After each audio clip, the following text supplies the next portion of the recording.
microphone on. This is a special meeting of the School Board of Kenosha Unified School District Number 1. Notice of the special meeting was given to the public by forwarding a copy of the notice to all requesting radio stations and the Kenosha News. The purpose of this special meeting is board action regarding referendum poll/survey, strategic planning, and staff audit, school board workshop led by Cheryl Stinsky of the Wisconsin Association of School Boards, and then views and comments by the public. I will start with the Pledge of Allegiance.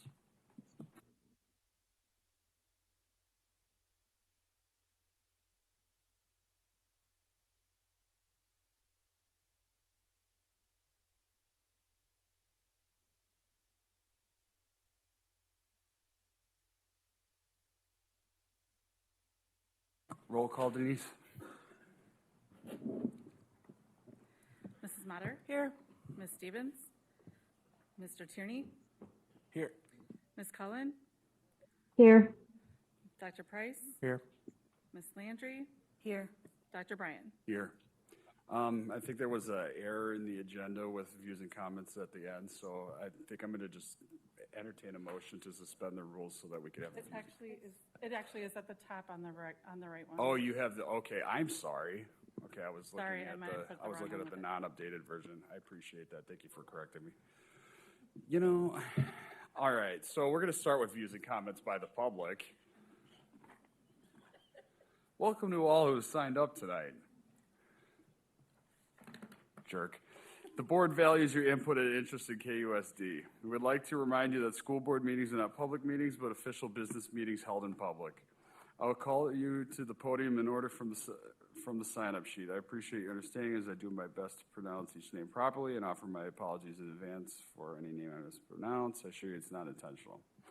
Any written comments received prior to the meeting have been shared with the full board, and names will be read in the record upon request. To ensure board meetings are conducted in an orderly and subjective manner, all public comments, no matter the topic, are subject to regulations outlined in the sign-up sheet and podium pertaining to time limits, proper conduct, restricted topics of discussion, when board members may respond, reasons for recess and adjournment, and uses of signage. Each speaker will have 3 minutes, and this portion of the meeting will conclude after 45 minutes, but we only have 3 speakers. When you arrive at the microphone, please state your full name for the public record. Our board secretary, Denise Ewing, will keep the time. Our first speaker tonight is Amanda Meyer.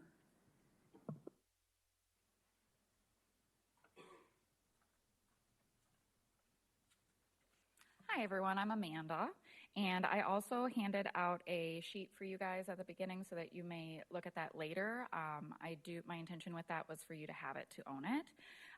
So good evening, I'm here tonight to urge this board to reject the proposed consulting contracts. We need a complete rewrite the criteria for the staffing audit. This community has actually been demanding.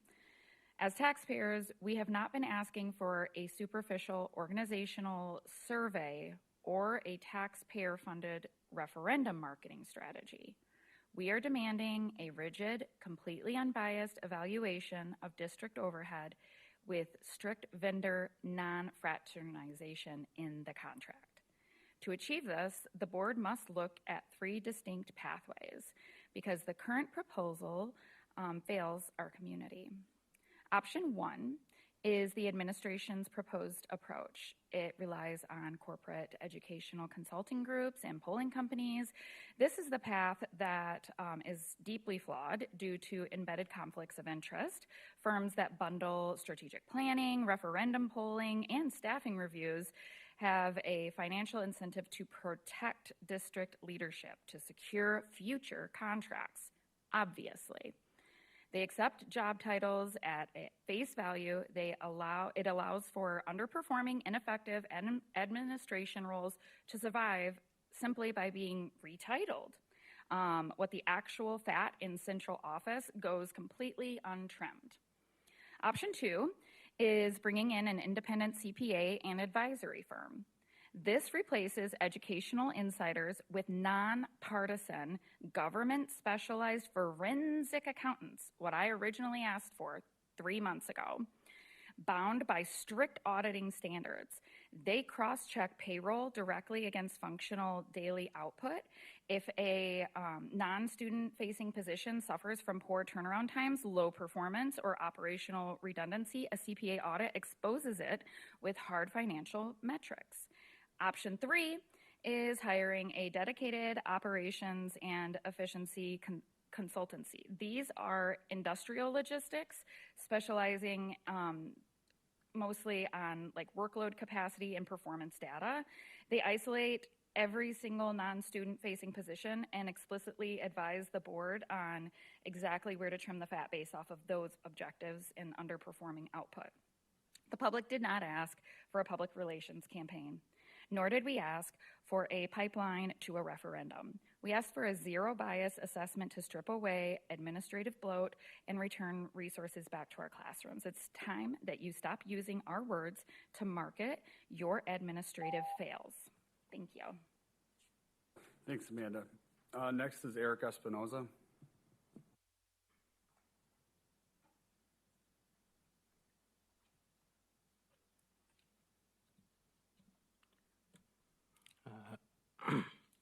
Hello, my name is Eric Espinoza. And so first, good evening, members of the board. I attended the August 13th hold committee meeting. I'm a member of the Personnel and Policy Committee. When I arrived there, my name had been removed from the list with no clear explanation. I was just told to write my name back on the name tag, which I did. But I found the experience very humiliating and made me feel like I was being treated differently. And there was also some confusion about the purpose of the meeting. I was told, from my understanding, it was a scheduled committee meeting, while others came expecting more of an open conversation with the leadership, district leadership. I raised concerns with it afterwards, and I was told that my understanding was incorrect, but the issue remains. If people left the same meeting with different expectations, there was a communication problem. I've consistently asked for direct and open conversation with the community, including for a town hall setting. I was encouraged that after these discussions, the district is now holding more of these conversations in different areas throughout the city. I think that's a positive step. My suggestion now is to have more of a one round table discussions instead of multiple tables that make you feel isolating, and have it to where everyone can sit together and ask questions and respond to one another and be having more of a direct conversation. Before spending $60,000 or more on another survey, I urge the district to try this approach first. Sit down with people, hear their concerns, have a conversation, and let the community input help guide the decisions you make. Community engagement does not have to be complicated or expensive. Sometimes you just need to sit down at the same table and just listen to each other and talk. Thank you. Thank you, Eric. And then the third person, No. I'm sorry, I'm going to mispronounce this name. It's Rosaimi, I think is how it's pronounced. And we have an audience of two, so I'm assuming that she's not here. Rosaimi? Okay. All right, we are going to move on. Thank you to all who spoke. Please know that in alignment with state statute, board members will not reply to public comments unless they're related to item properly noticed in tonight's agenda, which I'm referring to the updated one, Bob, and we'll do so at the time the item is addressed on the agenda. Okay, so the next item is the board action regarding referendum poll/survey, strategic planning, and staff audit. Dr. Weiss. Thank you. At the end of the July meeting, we discussed some various options regarding three different projects that were kind of getting woven together as we were talking. The first one being referendum polling and surveying, the second one being a staffing audit, and the third one is strategic planning. So at that as an outcome of that meeting in July, I asked the board if I could bring back some ideas and do some work in looking at different vendors, looking at different services that were provided, and be able to make a recommendation at tonight's meeting as far as the direction that we should, I believe, I would recommend that we take. And what I have tonight before you in the packet is a recommendation for 2 of the 3 projects. And then the third project, strategic planning, we still are doing more work contacting different vendors, and there really are quite a few vendors out there for strategic planning, and we're still in the process of meeting with them and talking with them and seeing what their services are and looking at the pricing structure. So I'll give this I'll start with an overview, and then Bob and Tanya and Tarek were involved in a lot of this work too, and they have some detail too that they can add or answer any questions about. So the first one, looking at referendum polling and surveying, back in, I believe it was June, we heard from Morris Leatherman about his polling proposal. He spoke in front of the board, and after looking at the different services that are out there and understanding the work that we've already discussed with the Morris Leatherman Company, it's my recommendation that we pursue Morris Leatherman for polling data. And if we were able to, and the reason why I'm suggesting this now in August as part of planning for an April referendum is I think it will give us a very good, it'll give us a wealth of information on a couple fronts. The first one being it will help inform or at least start giving us an idea of what an April referendum would look like. But also I think there's a lot of information we can glean from that poll that can help with some of our other engagement opportunities, particularly with strategic planning. I think there's some information we can get from that poll that would help inform that as well. The second recommendation is to have move forward with and that, just so you know, the Morris Leatherman, I'll just put a price on that. I believe it was $26,000 for the Morris Leatherman polling service. The next recommendation is a staffing survey. And on this one, we looked at several options. And one of them, the one that we landed on as being not only the most comprehensive, but also the most cost-effective is ERS as a staffing audit. Their staffing audit would include not just ESC, not just administration, but all employee groups and compare us against national benchmarks to see what our ratios are and to get a better overall picture of our staffing levels in the district. And this would be for admin, teachers, ESPs, ASPs. I think it would give us a really good benchmark to help inform some of our future decisions. And then, like I said, with the strategic planning, that's something that I would like to come back to the board with a recommendation in September as far as which strategic planning service we would like to pursue. So I don't know, Bob, Tarek, or Tanya, if you'd like to add anything else. Yeah, just for the recommendation purpose for a polling survey selection, looking at the timeline, we tried to put that in here just so that everybody's kind of backing up, because I know it's hard to think April feels so far away, and yet the board is going to have some pretty strict timeframes in which decisions need to be made. So state statute requires the board to approve any ballot language at least 70 days prior to the election date. So that happens to fall perfectly at your January board meeting. Prior to that, we would need to have you guys tell us or direct us to engage Quarles to write that ballot language. If we back that up, thinking about winter break being between December and January, district staff not here, also many companies do their own kind of, they have a lot of people off of work or shutdowns, whatever it might be.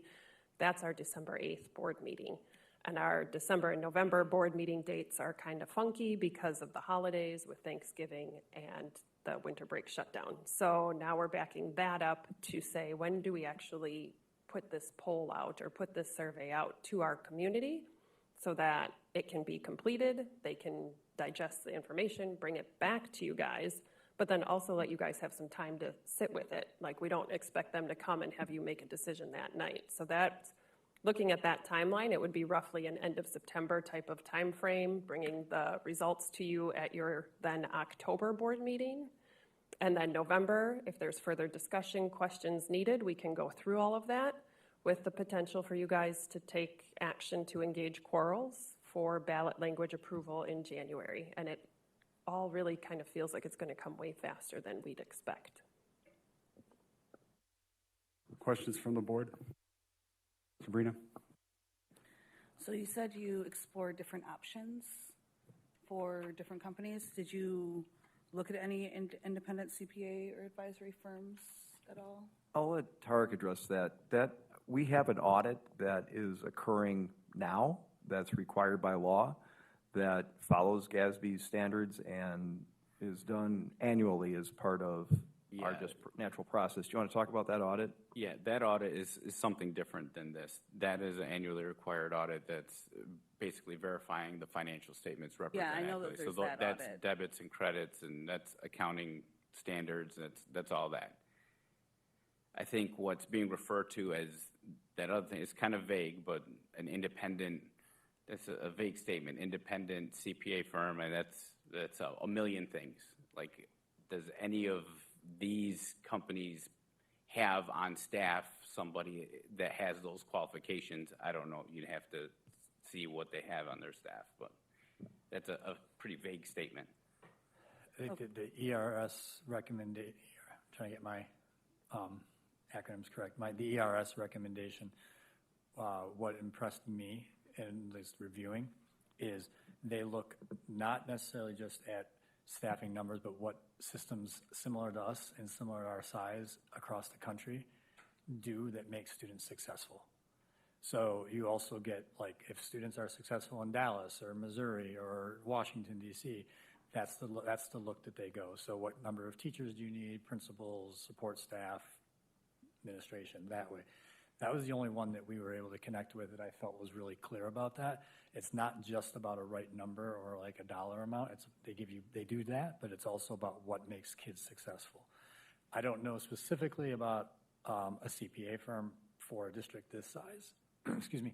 I do know of a district in other life that did hire a CPA firm, and that was in the six figures. So I did not even pursue that route at that point. That was my experience. There were some others that were, 50, 60,000, but this one aligned it to kids, and that to me was important. And that, I think, was a thread when Dr. Weiss and Tanya and I talked, that was like, okay, they're going to give us as much data as anybody else, but they're also aligning it to systems that are successful, that are urban, our size or bigger, and what have they done and how they staffed. And I feel like that'd be good information, not just for the board today, but you'd have that for the next 5 or 10 years to go, okay, I mean, it gets old, I know that, but at least you have a study to kind of play with and look at as KUSD continues to evolve or grow over the next 5 or 10 years. So. Okay. Next question. So these KUSD conversations, before we go to a polling company, I feel there needs to be more than just these KUSD conversations. People have been begging for a town hall. I feel like no matter what we do, if we don't do what the people are asking and what is, I feel needed in the community, I just don't feel like a referendum is going to pass, and wasting $26,000 on a polling company would be pointless at this point. I'd like to address that. One thing I guess I need more information on then is exactly what's the agenda or the topic for these town halls? Is it an open mic? Is there a subject? Is there a topic? I'm not quite sure. Well, that's where I feel like the district needs. That's the type of information that if it's being asked, I hear a format. I want to have a class, but I need to know what the subject is. What do you expect to be taught? What's the outcome we're looking for before it can be planned? And right now, all I know is that people want to have that. I just don't know what the content being requested is. Well, that's why the district needs to work with some of the community members to figure that out so that we can get this done. Bob? So I think what the direction I've been hearing from the public would be it'd be twofold. The agenda would essentially be open, what are your issues? What are your problems with the district? That'd be one. And then what do you think we need to be doing to pass a referendum? And have it open mic. So the issues and the problems, that's where people need to be heard. People want to be heard. So I agree with Sabrina on this, and I think we're doing it backwards. I've said this before. I think we should start by we offer the public space to come tell us their problems. Once we identify those problems, then we do the same thing we're doing now. And then you could get a polling group to go after that. But we would already have identified the major issues the communities came to us with. And then is this polling company, is this the 500 phone calls for $26,000? Is this, yeah, I'm a hard pass on that. Robin, I think you're unmuted. Do you have something? Yes. Yeah. Okay. Go ahead. I have a question, and that is, I am curious as to how a town hall would afford the public different opportunities for expressing their views and their opinions, how it would be different than the public comments that they are allowed to do before school board meetings.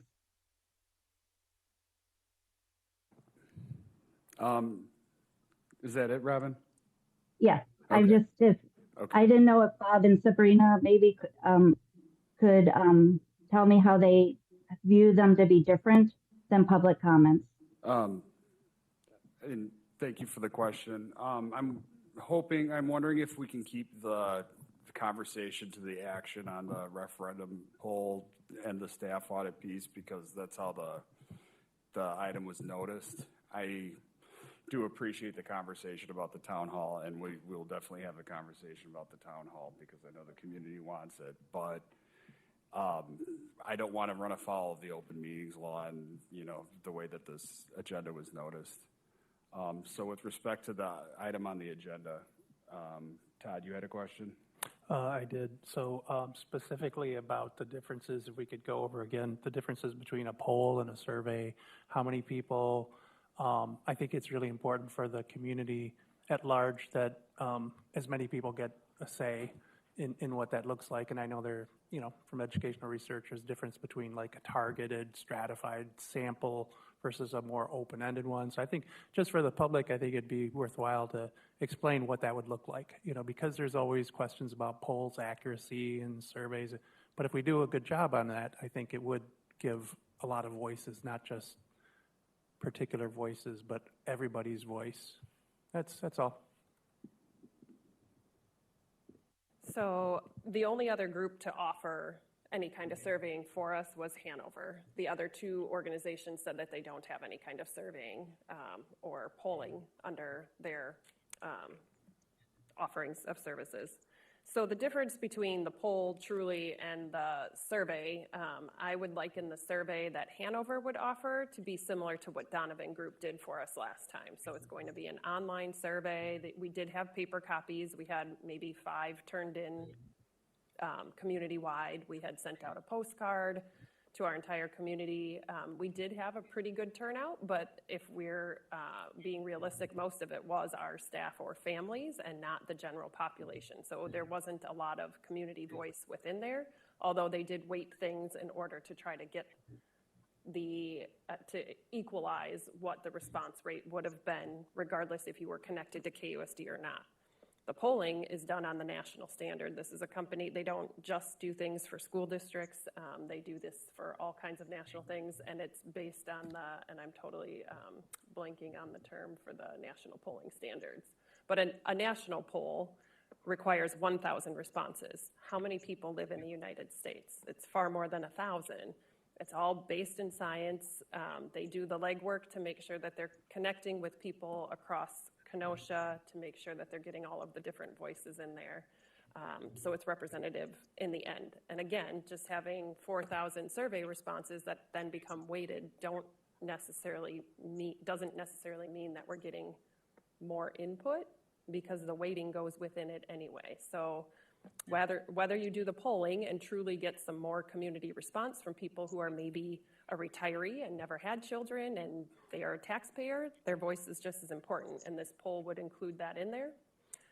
It also uses a different measure, and we can make sure that we tell people we are doing this, please answer, we appreciate your input, and they continue to try to reach out to the people that they have on their list to make sure that they're getting responses from those individuals.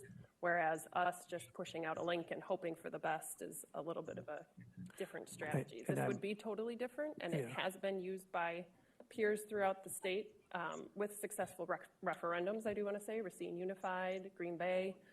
So we thought perhaps we try something different to make sure that we are actually getting a really good voice of our community. It is data for you guys, really, to decide, do you want to go to referendum or not? What does our community feel? And that is data for you guys to use to drive your decisions. To that, if I could just real quick follow up, I mean, I'm very familiar with Hanover, and they're very respected. I think it's worth the money, but I'm understanding that what you're saying is that this is going to be kind of a push poll, that we're going to do the best we can to make sure everybody has multiple opportunities to take it one time and solicit not just parents, because there are folks that are going to be, supporting this referendum or not, depending on how they see what their expectations are, right? So yeah, anyways. Bob, you had your hand up first? Yeah, kind of forgot where I was going with that. That was longer than I thought. So one thing the board has to do a good job, because we got this data last time, and I called out the data, and we didn't listen to it. So, we could spend whatever money we want on a poll. If we don't listen to the poll information, it doesn't matter, because we had the information last time. And then, I know you didn't want me to, but to answer what Robin was asking earlier, it'd be more like we can respond to the comments would be the difference. That was the public comments. People come up here and speak. We sit there and listen. They feel like they're ignored. They go away. A town hall would be a two-way conversation.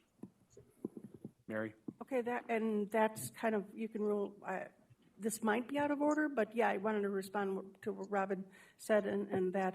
And the situation with the town hall is that it is, if board members are there, it is similar to, and if it's noticed, it's similar to a board meeting in that you have to stick to the agenda and we can't comment. So it's the same rules. That's kind of the problem. You can't have an open format and just As long go as we're and then. responding to the agenda items, we can respond to public comments. But you don't, if you have an open format, yeah. It's announced as an open format. The agenda is to have a two-way conversation. You could do it. It's kind of tricky. Why don't I meet with Bob and Sabrina? Why don't we schedule a meeting? We can hash this out and figure out what that could potentially look like. And let's get a clarification on what. Clarification on what the open meetings, Yeah. what open meetings laws would govern what we can do, so. Anything else? I had a question. Can you hear me? Yeah, I had a question about the polling. Will the school board have any input into the types of questions that are asked, or does Morris Lederman, do they just come up with the questions and then we approve them? I was just wondering if anyone knew how the questions were designed. Yeah, they have a general set of questions that they've been using for over 30 years as it relates to school referendums. So they have a format, but we are able to edit or put additional questions within there. So if we had something extra we wanted to ask, again, as we think about strategic planning or things of that nature, trying to get some other kind of information, we are able to adjust the way the question is asked, but they also need to then, what they do is they take whatever we might ask and they make sure they adjust it to be unbiased and not directing when they are making their calls and asking people the questions, because they don't want it to be designed to get certain answers. They want to get the data that would actually represent the feelings of our community. Anything else? Mary?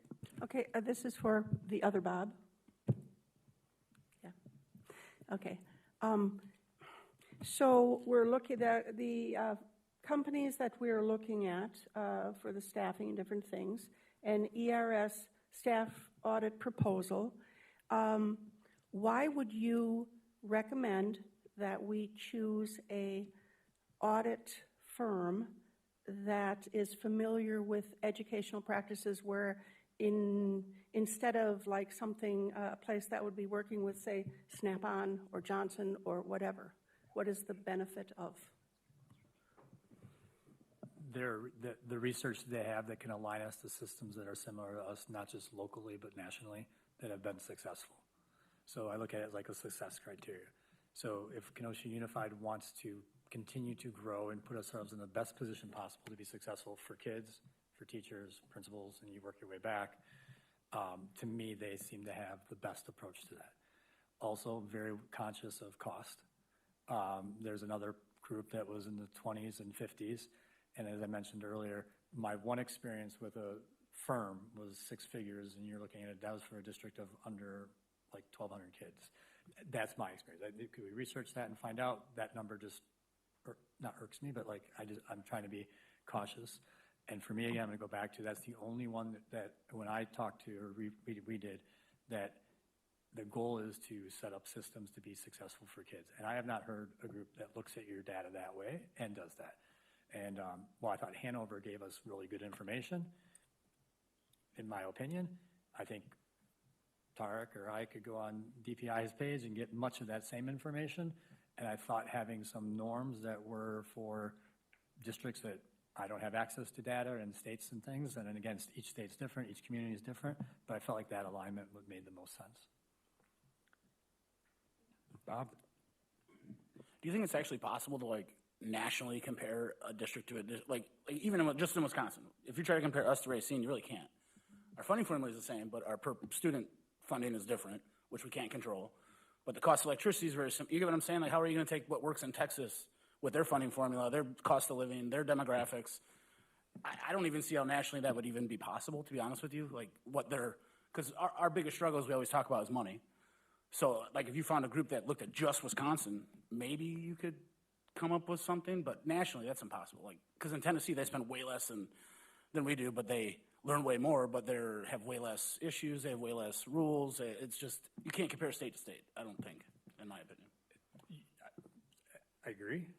I also think like you can pull from groups and different organizations what was successful for you. So if this was successful in Kansas City, I'm picking that for no reason, but like, okay, they have 5 things that they said this was the driver for our student success. Maybe 1 or 2 of those would work for us. Those other 3, they don't fit us. So that's how I look at it, because I think we can actually get the data, and I believe I've heard in the last 50 days, like the benefit of having somebody else look at this for us is the independent trust factor. Fair enough, they're an education firm, I get that, but there's also the cost piece to that too, so that's why that was there. I think we can pull some things out. I don't think they'll tell us everything that we need to know, but I look at as a collective, as a board, as administrators, as we build that strategic plan, what do our parents and kids want? I see these pieces starting to align. Potentially, we can do that. Thank you. Can I add one other last thing that is tied to this? Yeah. Along the strategic plan, I think, yes, along with the strategic plan, as we move down that path, when they're done well, and I know we have people on this board and in the room that have done this before, you can't do it without the voices of your community. And I don't think that is not one way. So I'm confident that as we go down that path, which has been part of the reason why we didn't come with a recommendation this evening and weren't comfortable in August, in my opinion, what do those conversations look like and how do we keep them centered around kids and then also the voices of the community? I feel like those things will take place. I don't know the town hall if that discussion happened, but that's part of the reason of going out. I have to go find families and kids and go, what do you want for your kids, not just today, but 5 years, 10 years down the road? I believe if we do it right, we'll have those opportunities from when we start to when we complete to give you that information too. What that's going to look like, I don't have that answer tonight, but I wanted to say, when you do a strategic plan, you have to converse with your community. Otherwise, the 9 of us could do it in 3 hours and probably come up with really good goals, but it's not going to be that's out there. But we will have those conversations. And when at our table the other day, the gentleman that I was sitting next to, he's like, you just need to know where you're going to align these things. And I think we'll get there, in my opinion.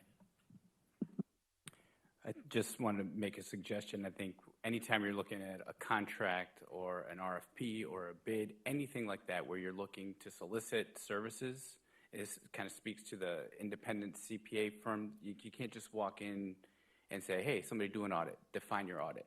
You have to define what your expected deliverables are. So I think the board, I see that missing a little bit. I think we have to wrestle and kind of get that on the same page. What do you expect out of this contract when it's done? That's your deliverable. I think if you can get a cohesive idea of what you expect to be delivered at the end of the contract, then you can move forward a little bit.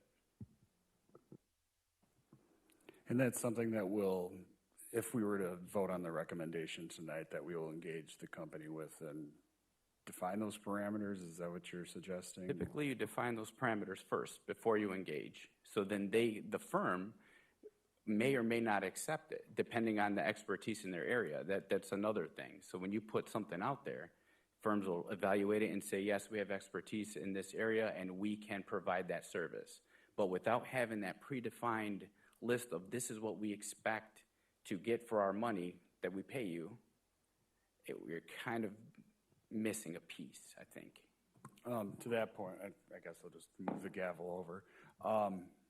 In response to like one of the public comments, I mean, can we make sure that, you know, with whatever contract we ultimately end up agreeing to, that, you know, those conflicts of interest are avoided, or that we just ensure that there's impartiality with the firm from the firm that, you know, we work with? Yeah, I mean, that's a typical piece when we put out an RFP, something official. There was no RFP on this process because it does fall under the thresholds, but because of the sensitivity of it, it has been brought to the board and it's been raised up a little bit. But for the purchasing policy, anything under that $75,000 threshold doesn't technically require an RFP. The board has the right to ask for an RFP if you want that process. That's where it becomes a little bit more formal, and conflict of interest, all those things are vetted within that process. Okay. And there's questionnaires and everything before we even engage with a firm. Okay. Bob? Would it make sense, like I agree with Tarek 100%. I don't think we're all even all on the same page what we want from a poll or a survey. Would we have time to push that to the regular board meeting in a week to identify the parameters? Because, I mean, if we're going to approve it tonight, we don't know the parameters. Right. Does that make sense, or should we talk about what we want exactly to come out of this? I think you can flesh it out now if you want to. It's just in general. Right, I agree with you 100%. That's Before you what I'm sign saying. a contract, So, what do you want? Let's get that done. And just to, when I first heard the idea of having an audit of the ESC, the board didn't make a motion for that. I just heard conversation around it. And that was really all I had heard about it. I didn't get any clarification around what exactly we were hoping to look for or any feedback on that. I personally, so in the absence of that, I went out and I said, what would I like to know? I would like to know how we are staffed and if we are staffed for success. And that's where we landed with the ERS recommendation. And that's what I was hoping to find is, and not just for one employee group, across the board, how are we staffed and how are we staffed for success? So I guess that was really what led our work around reaching out to these other companies. And our conversation was really structured around, how's a top performing school structured? And what are the school districts structured, and what are those, what's the research and what can we learn from others? And that's what we looked at.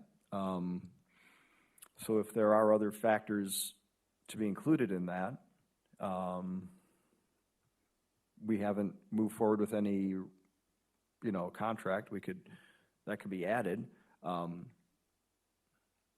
I guess that's just some of the history and the rationale for our recommendation tonight. Todd? No, I think that would be, I kind of agree with Bob on that one, that it would be nice to hear from ERS. I like the idea of staffing for success because school districts kind of are like businesses, but they're not, right? They're never going to be efficient in terms of a metric that these other approaches would garner or understand. So I would like to hear more about how ERS does, the comparisons and what are those metrics that determine what is successful, beyond test scores, or say they have a school district in Dallas and they look for this and say, well, this is about the right, ratio for staff. I think that would be helpful. Bob? So I agree. I get what you guys are saying. You want to compare us to the other districts. The problem I have is how, we're going to have to do less with more, even if we pass a referendum. The whole point of me with the audit was, what can we cut that's not with students? Like student-facing, these are all the positions that have to be with students. Who else is left? What of those positions? And that's where I think a lot of people are, like ESC positions, maybe facilities positions, maybe just saying non-student focused, student-oriented. I understand everybody works with students, but I think that was the whole point of the audit for me, because I understand Racine has way more administrators than we do. So does Green Bay. So do all the Big Five. You guys have, but they're doing just as great as we are. I mean, district report cards show it. Kids aren't graduating. Or they're graduating, but they're not learning. We got to change something. Is what I think the audit was for the people they just want to see, can we cut 3 positions? If not, that's, remember what I told you, help me help you. No, we can't. We literally can't. We are at as thin as we can get. We're running as ragged as we can, and then just show that to people. That's the kind of audit I think people wanted, because that cut the fat, proved there's no fat. That was the audit. I think that's what I was thinking, and I think a lot of other people were. I can find the metrics and get those, but that's where I leaned in the ERS, because it also tells you in my, okay, no, you need 3 teachers in 3rd grade classrooms. I'm making up that number, but they will tell you teaching-wise to administrative-wise to support staff to all those numbers. That's why it's a comprehensive look versus just one spot, because we are 4K through 12 system, 21 system, right? 21-year-olds. So that's just, I like the idea, because I highly doubt anybody's ever going to tell you to cut teachers, numbers, right? But they're going to look at it and go, what if they come back and tell us that we're understaffed on teaching? I'm just saying, but if that's one of the options, that's a possibility. So then how do we address those needs if they're there and they tell you that? I don't know, but I felt like they gave us the best metrics to look at student success.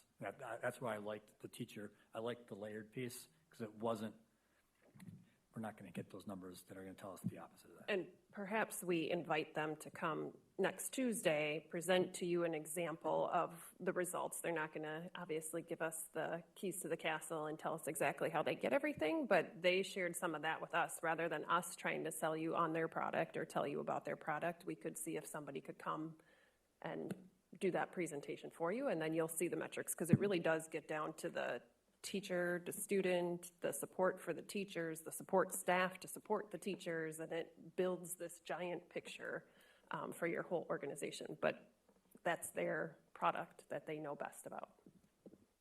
Sabrina? So we don't have to make that decision tonight. We can wait until we get that presentation? So just so you guys know, in the timeline and the scope of things, that doesn't really impact the poll or any of that other stuff. That is its own thing. It is its own company. They said if you guys approve them, it's about a 4-week process. There will be some things that we have to push to them out of our employee system, but then they take it, they run with it, they come back in about 4 weeks and give you another presentation. So would that be given to the board? Yes, it would be presented to the board. Okay. Correct. Todd? No, I like that idea. I mean, I think it just gives, mainly, we're trying to impress upon the public why we're supporting this audit versus another audit. So I think that would be in the right direction. I also wanted to reference that there's a lot of misinformation out there about staffing in general. I mean, the supposition is that there's more staff and less students, but there's more expectations for the students, and there's more requirements, and there's more this, and this. So it's kind of a false narrative that's floating around out there, and I'd like to kind of have a further conversation about that just because a person isn't in the classroom doesn't mean that they might not be essential for the services so that we meet the standards and the requirements for the district. So just more transparency about that. I would be willing to support it tonight, but I think maybe we bring it back to the Tuesday meeting with a fuller description of the metrics that they use. Bob? I agree with Todd. One of the biggest things that we need to do a good job at for this referendum to pass is explain, I don't know how you do it with the laws, but like, people don't understand 504s, IEPs, ESSA, IDEA, they don't understand it. So one of these matrix needs to also show that, like KUSD has 2,000 kids requiring these things where Bristol has 5. Well, these 2,000 kids that require 27 specialists, 27 this, 27, show that. That's what people, like Todd was saying, that's what people don't get. Yes, there's less students, but there's more students with special needs, there's more students with IEPs, there's more students with 504s. People might disagree with the programs and how those things operate, but those are federal law. We can't change. So show that to people, because that's a huge, I try to, not argue, but I try to explain that to my side all the time. Like, hey, look, here's what we get paid for. Here's what the promise was on the funding for that from the federal level that never came. We're currently funding IDEA at 13%. It's supposed to be 45. Like, if we can show that to people, and like numbers, like, hey, look, we're not lying. But I think that's a very big piece is like the IEP, the 504, like us and Racine, we're very similar like that. But if you go a little bit west, they have less IEPs, so they have less staff. Maybe student numbers are close, but we have more students that need more things, like Todd was saying. I think we need to do a really good job at explaining that, because that's a very big, we get gaslit all the time. Oh, staffing's going up, but students are going down, but students coming in are at a higher rate of these things that need more staffing, but people don't understand that. So I don't know if that would help you guys, but. So just for clarification, Tanya, do we need to make a decision on the polling tonight? Are you hoping to make a decision on the polling tonight? If you wanted to wait until next week, that would be fine. Okay. Too. But we will have to, I mean, at some point, like Morris Yeah, Leatherman is kind of right. like where we're at. If you Right. guys need to see something else from him as well, and also Bob had asked, just so you guys know, it would be a virtual with ERS because they're out of Massachusetts. So Okay. we're not going to pay to fly somebody here for that, but we'll make sure that's set up. And if you guys want Morris Leatherman to, I mean, I know he spoke to you guys in June. If you guys need him to speak to you again, we wouldn't recommend the Hanover survey, but if that's something you guys desire, that's up to you guys. Todd? Well, I'm just kind of wondering if at the board meeting, why don't we separate these two? Because I see the one is the polling and one is audit. It seems to me one of them is an easier decision, but I think we should never have two things together like this. It just complicates things. Robin, do you have anything? Nope. I mean, I agree that we should, I'm fine with them waiting until next week. Okay. I'd like to hear more from ERS, but they sound great to me, so. Okay. I'd like to make a motion. I just wanted to add, sorry. Yeah, I just wanted to add one more piece about the staffing. And I think this is it's an important piece for our discussion. So, and normally I try not to share other districts' names, but this one I have to. So Milwaukee MPS went through a big push of cutting administrators and adding, cutting administrators mainly. And I found it really interesting that they cut it, assistant principals is where they were cutting. And the teachers union and the administrative, their ELK, wrote a joint letter to the school board and to the superintendent criticizing that move. And the question was, so why would the teachers union push back against cutting assistant principals? And the message was, well, this puts more work on our plate. So if the work isn't being done by the assistant, somebody's got to do the work. And I just think that that's a very informative, close district that just went through something very similar where, and I was in conversations with your superintendent, part of our meetings, that was a joint message from both their administrators and teachers was, you're putting more work on us by doing this. So I think we need to keep that in mind as some of these conversations continue, that if the work's not getting done, it either has to stop or somebody else has to do it. So I think that's just an important piece of our conversations moving forward. Bob? I'd like to make a motion. I'd like to make a motion that we postpone or push this agenda item to the next board meeting and separate the Leatherman Company from the ERS as two separate I'll agenda second items. that. You got that, Denise? All right, any questions, comments? Those in favor say aye. Aye. Those opposed? Aye. Chair votes aye, motion carries. Thank you. All right, shifting gears to the school board workshop led by Cheryl Stinsky of WASB. Come on down. What's that? No, it's all part of the same meeting, yeah.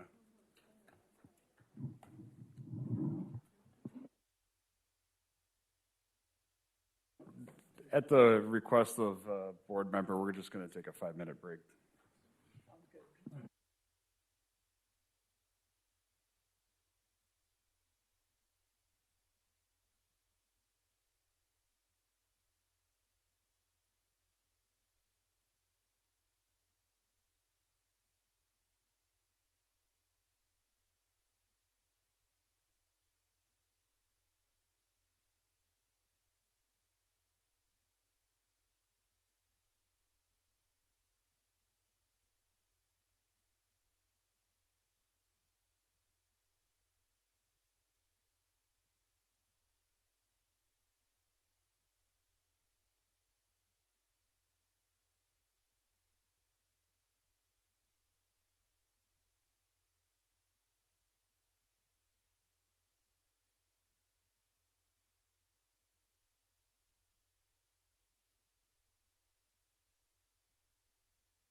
I think 5 minutes have passed, so we will resume this party. All right, so Cheryl, just let us know when you're ready.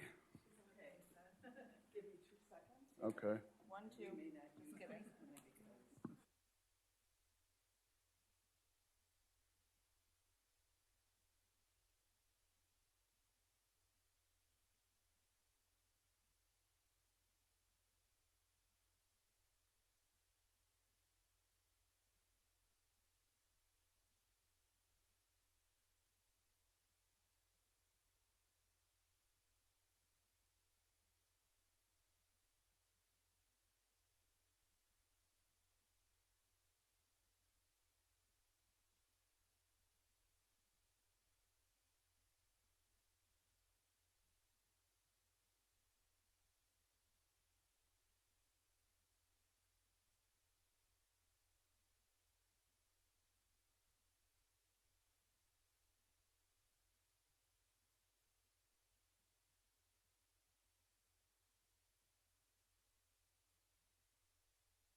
Robin, if you have any questions during this discussion, just chime in whenever you want.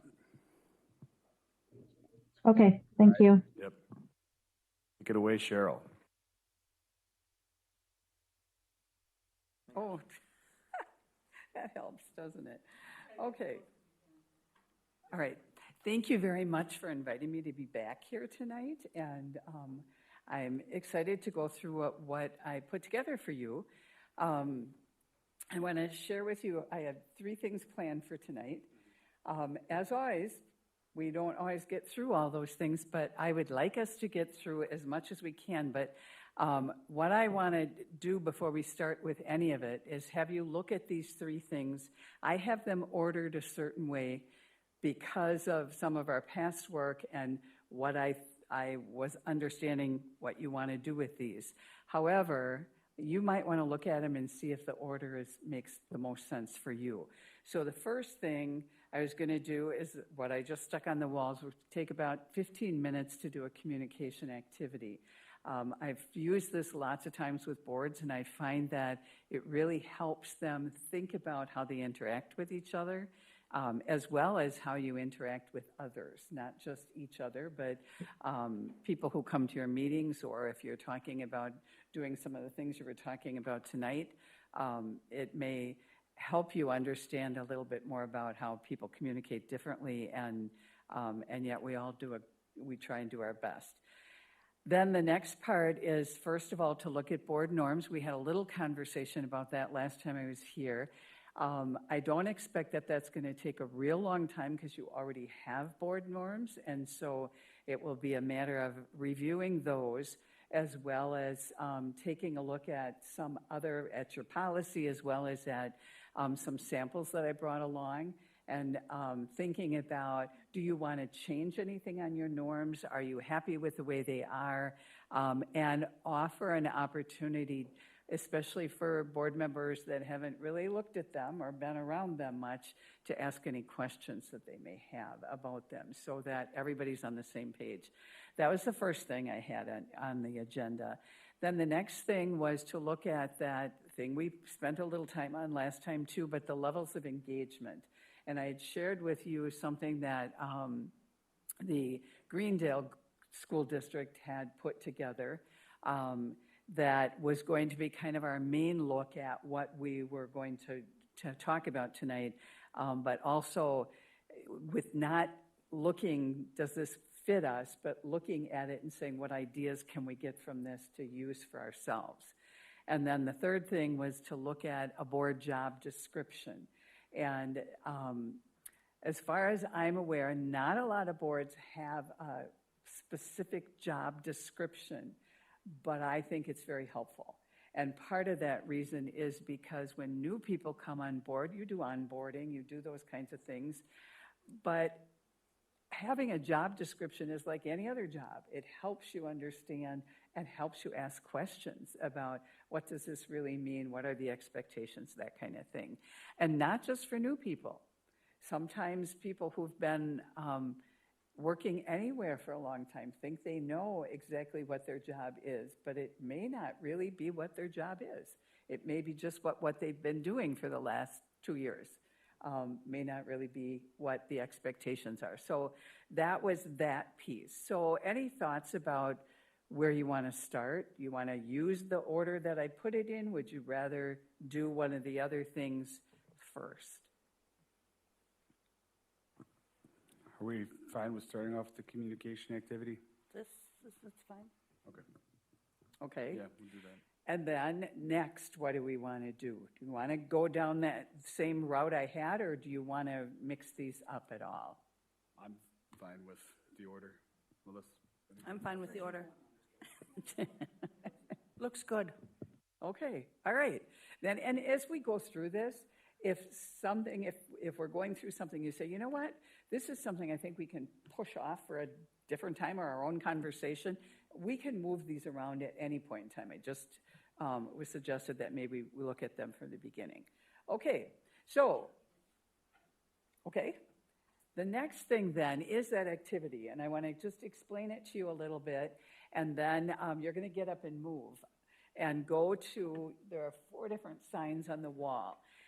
And so what I'd like you to think about is, how do you like to get and give board information or to others or from others, from your superintendent, whoever it might be, even from the public, or work-related information, because this is a job, right? And so, but you may not have as much experience of getting and giving information as you do in another job, something you've been doing for a lot longer. So think about those 2 different things.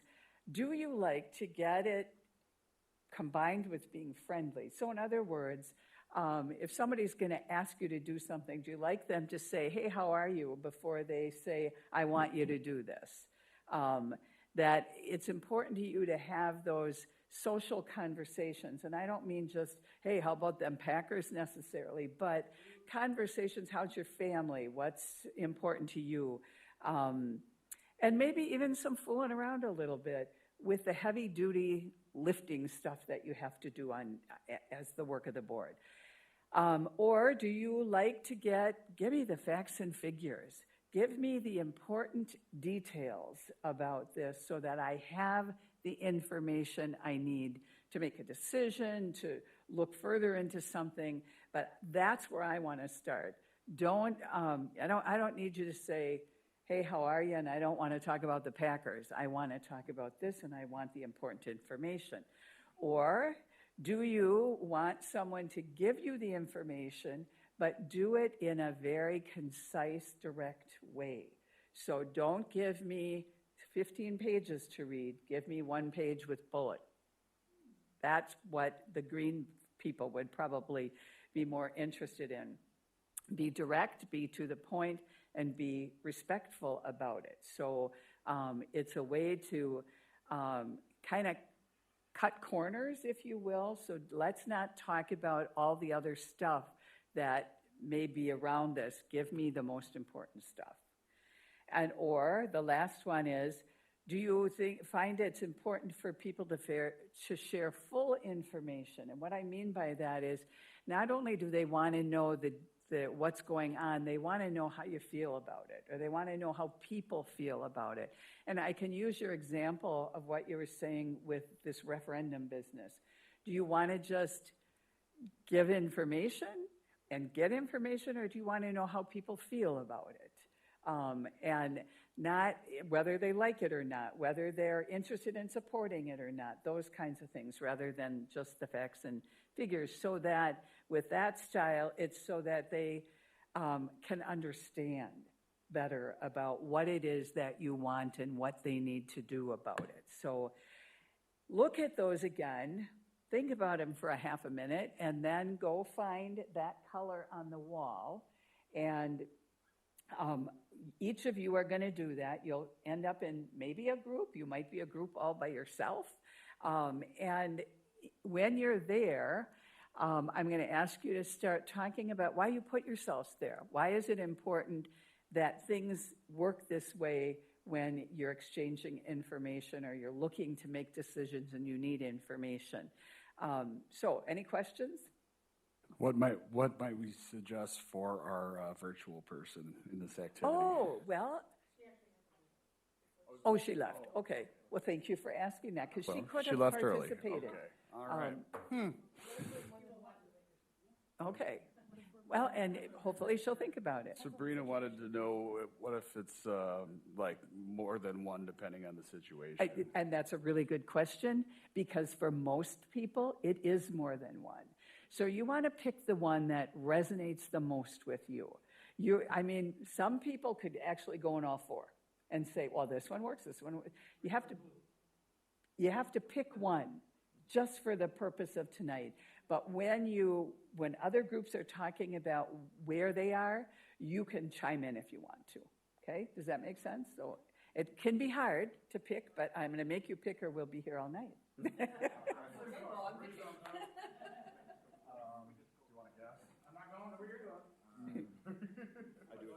Yes, please.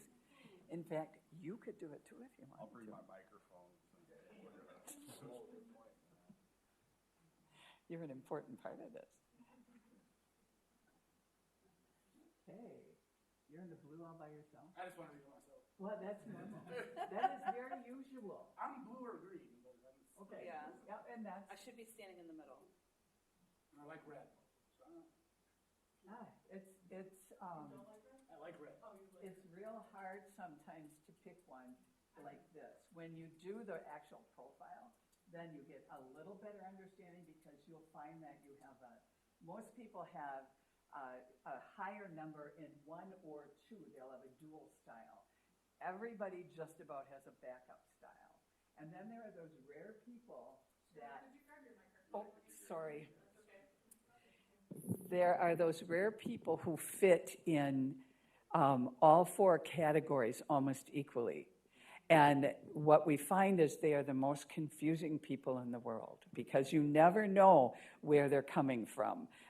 One day it'll be this, and then, and they don't mean to be confusing. It's just confusing to the rest of us. Okay, who wants to start to tell us why you picked the place you picked? Okay, I'm going to bring the microphone. I started here because it all depends on the issue, but for me, the people really just want the facts, figures, important information, boom, easy to see, so they know what's going on. So it helps them to figure out what's going on and what to do about it, even. Keep it simple. Okay. Very simple.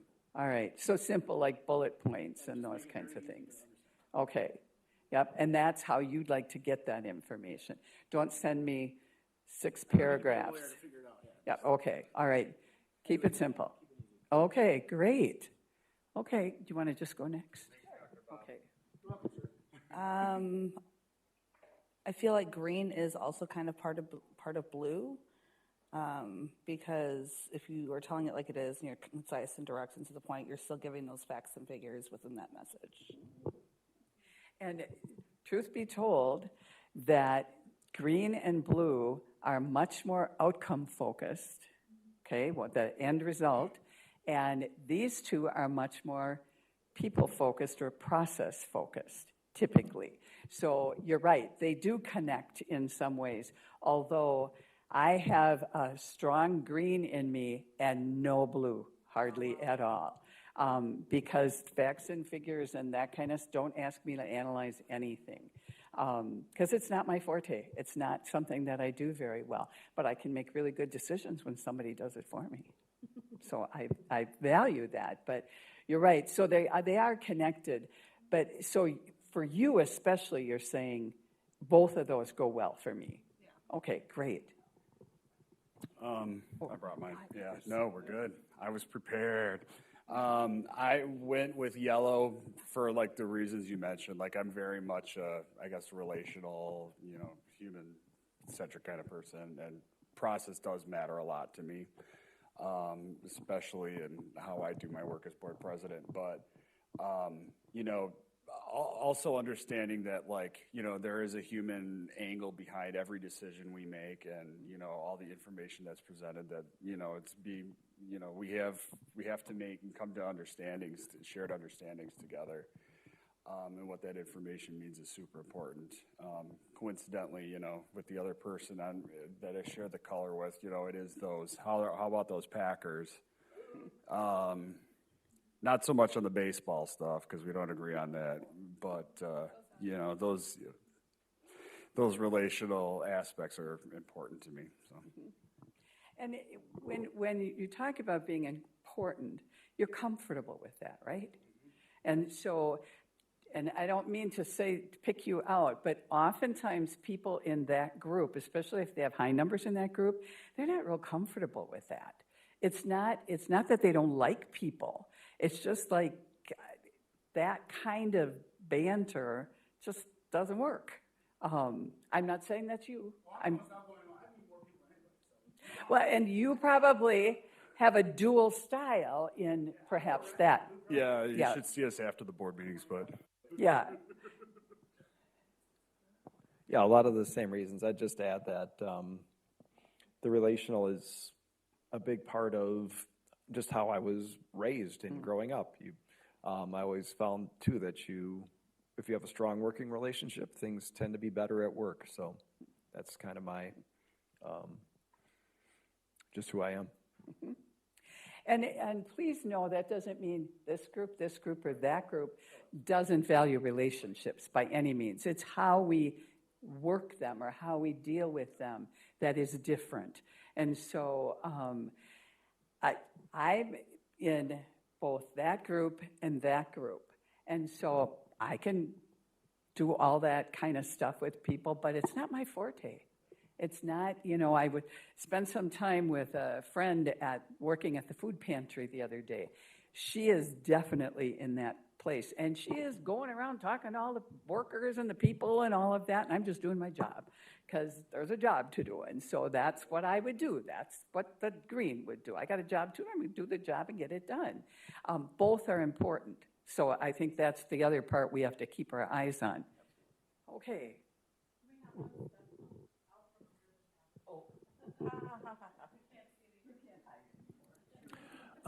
So I'm an academic, and I like the report and the research and the full picture because there's so many different opinions, but I'd like to see what the evidence says, and also I do appreciate, you know, the yellow part as well. I think it's good to be social, but without the background, I just feel like, you know, there's problems.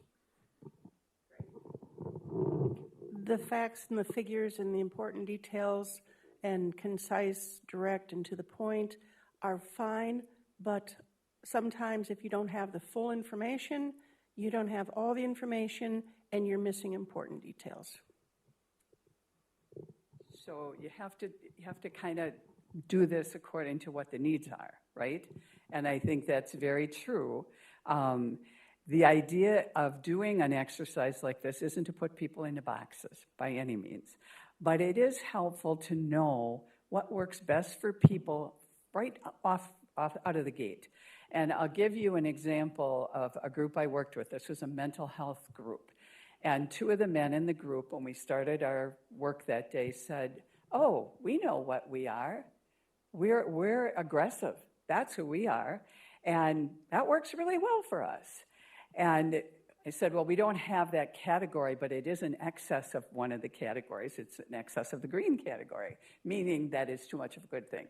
And so we went through the day together, spent half a day on this with them, and they were very high in the green category. And about a month later, I ran into their supervisor, and she said, "I got to tell you what happened.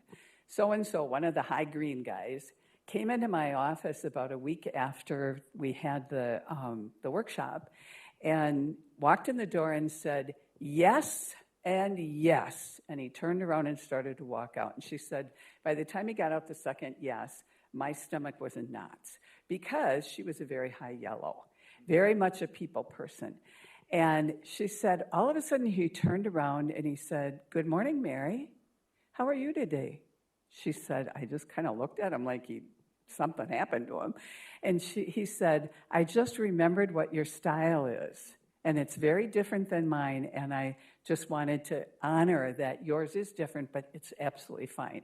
And she said it changed our relationship, because he saw me for who I was and I saw him for who he was, and that we could both make some adjustments to meet each other somewhere, which was what really is the whole idea of doing these exercises. It's not to say any of these categories are better than each other, because they're not. We need them all, and on a board, it's great that you have variety. If you were all the same, I think you said you get in trouble if you don't have the information and you don't have all that you need. So we don't want to all be the same.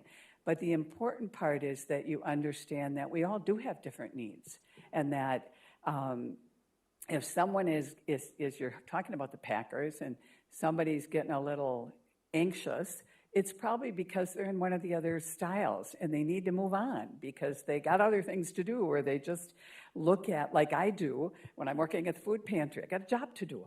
I want to get this done. So I want you to think about this going forward, about how this might impact your board and how you can use this to help you understand each other, rather than, if someone comes and they're very direct and asking you questions, it's not because they're trying to be rude. It's more because they need the information, but they need it. As one of the people I coached found out, that he had a boss who, we had done this work, was very high green, and he was very blue. And so he was having trouble with his boss because he would give him all these reports and his boss never read them. He said, well, help me understand how you give them the reports. And he said, well, I type out all this stuff. There's maybe 10 pages. He said, he is never going to read it. Is there a way that you can put that into bullet points and maybe a page or two? And so we worked on that to set up a template for him to be able to do that. And lo and behold, the next time he gave his boss a report, the boss read it, actually, and commented back and asked him questions because it was in a format that he could use. The man who was putting it together needed all of that information, but his boss did not. So it's a way to just think about how we give and get information. Thank you very much.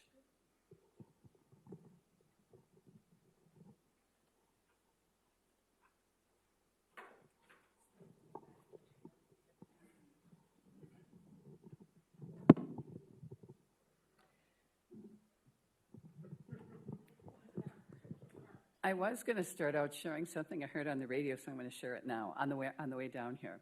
Thought it was really fitting for something like this.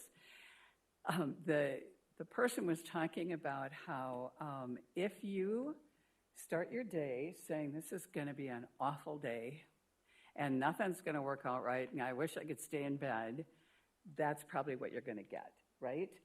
And what she continued to talk about is if you do the opposite of that, you're probably going to find that your day goes a whole lot better. But here's why. Because our brains are wired to find what we tell it we need. And so if you tell it you need to be miserable, it will find all the things, point out all the things to you that are not going well. If you tell it you need to be not miserable, but happy, or something like that, it will point out to you all the things that are going to feed that. And I didn't get where she got all her information from because it was just a quick thing on the radio, but I thought that really makes sense.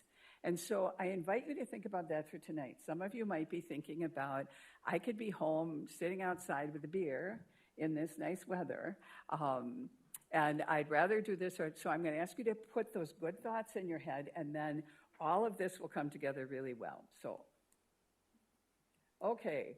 So I'm going to just, like in 3 minutes, go through this essential elements of governance stuff, just because we think it's important to start everything with this, because this is where we start.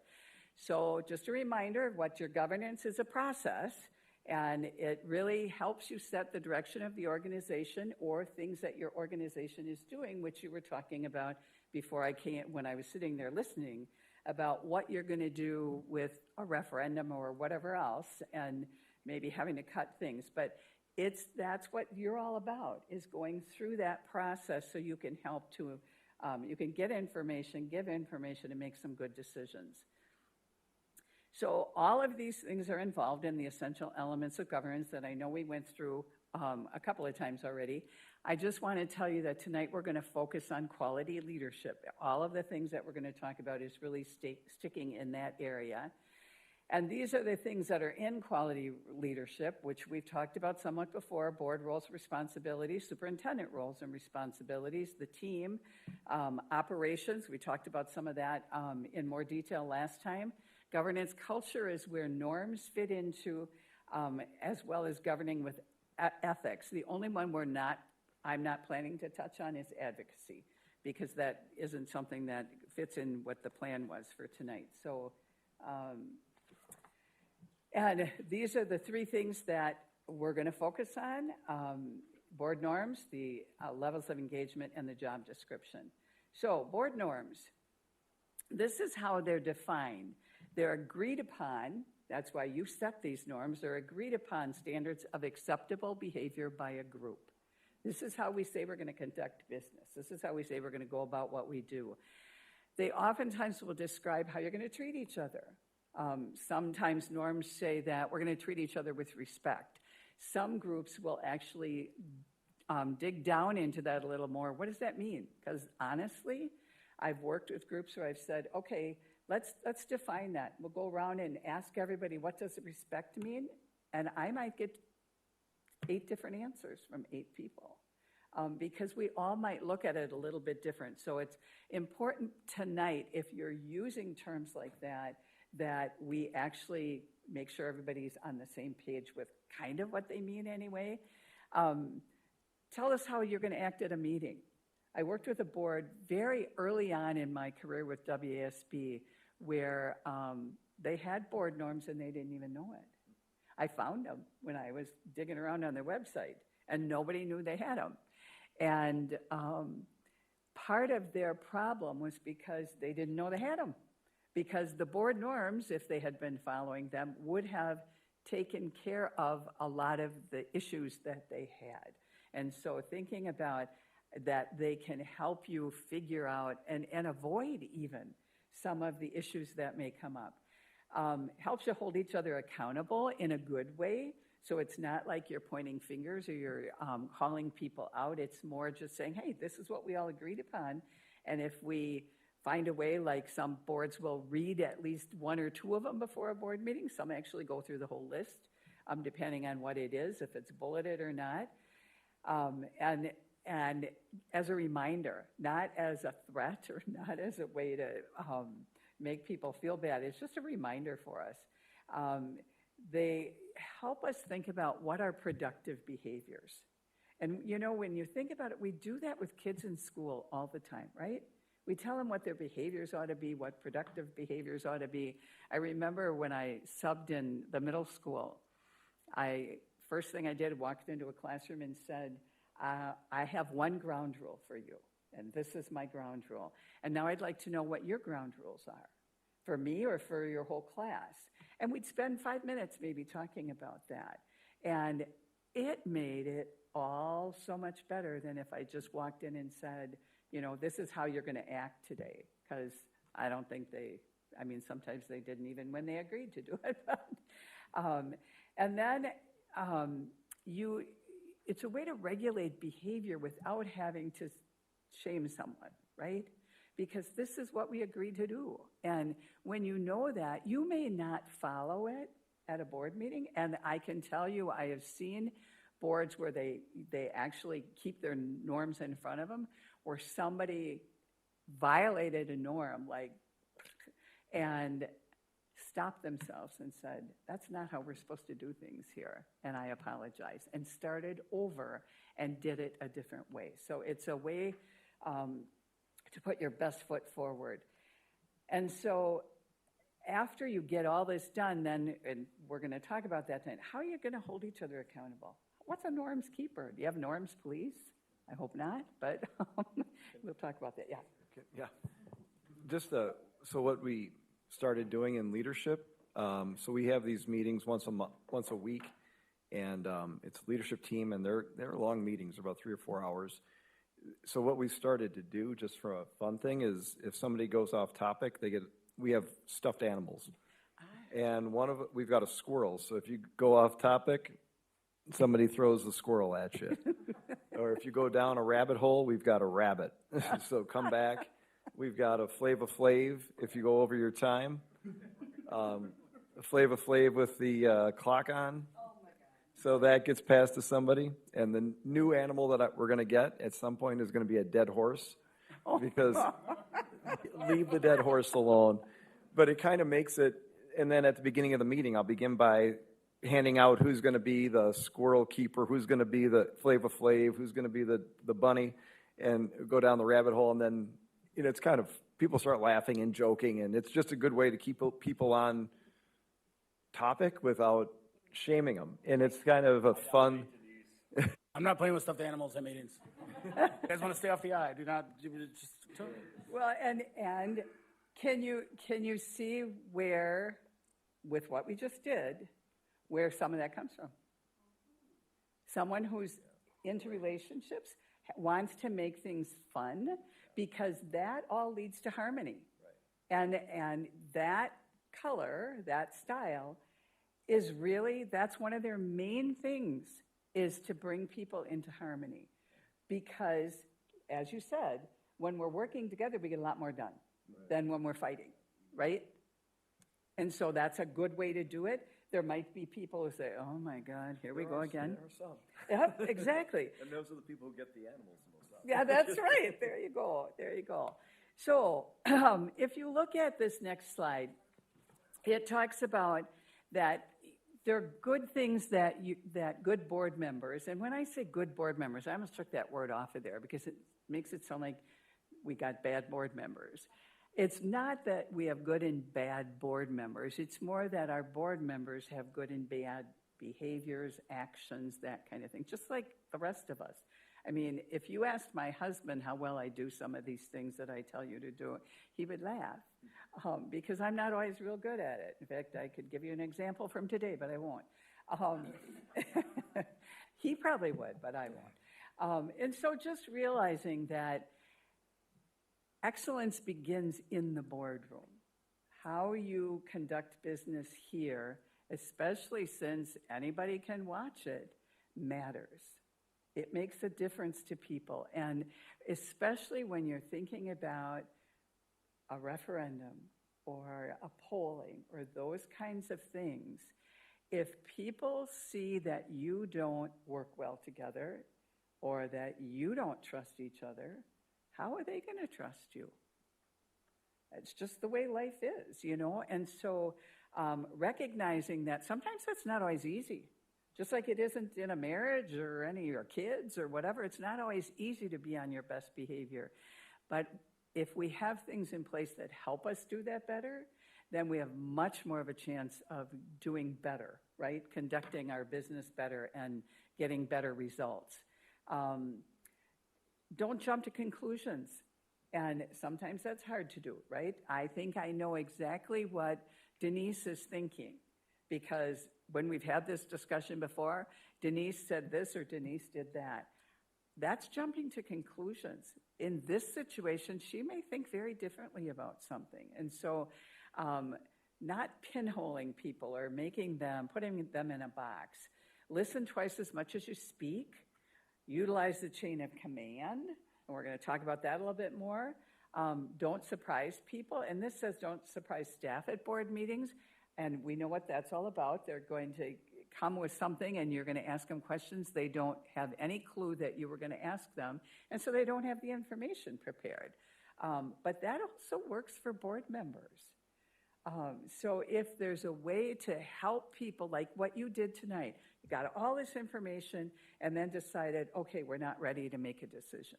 We need to shove this off to next week so people can think about it, maybe find more information, that kind of thing. So don't surprise people with saying, we got to vote on this tonight when maybe they didn't have an opportunity to get all the information. Civility, dignity, respect, courage, all of that, grace go a long way. I like that word grace, that we give people grace. And oftentimes that will help me anyway to stop what I'm thinking or doing because it's not very graceful. And then really looking to continuously improve as a board. As individuals, certainly too, but as a board. And the only way you can do that is to do it together. So 4 reasons why norms are important and why it's important to continually look at them is the discussion. And I've said that to you many times, the times I've been here anyway, that I think that's the most important part of any of the work that I do with you, is what your discussions are about. If we don't get through all of my material, I never worry about that, because actually last time when I went through it again, we got through almost all of it. We just didn't get it through it in the way I had planned it. But we touched on many of the things that I had planned to talk about. It helps you resolve problems before they occur, so that we don't then have to say to someone, that's not acceptable, because they already would know it if you have norms. Whereas if you do that in a public way, that can be really difficult for people. And so to do that is, if you have norms, you don't have to worry about that as much. Great orientation for new board members.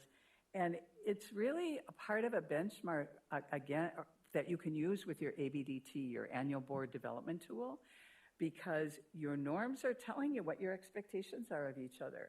And so when you look at that ABDT, it can help you really gauge how far you've come or what you think you're doing with that. So the idea is for norms is we look at what the team is expecting to do, and we go from I as a board member to the we as a board team. And that includes your superintendent as well. So you can, in your packets, you should have these documents, your policy number, 8650. And that's really, I don't think it matters a whole lot. So you'll have your policy, you'll have then your Kenosha norms that look like this, and then you'll have some sample board norms that one says board norms on them and one says ABC, or I don't know what it's, sample norms, yep.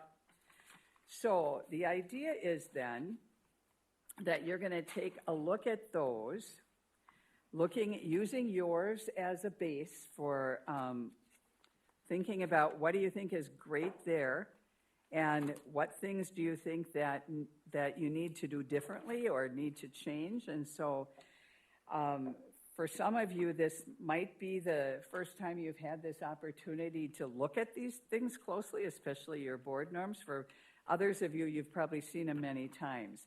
So what I'd like you to do is when you look at them, think about, are there any areas that you have questions, particularly within your already developed norms?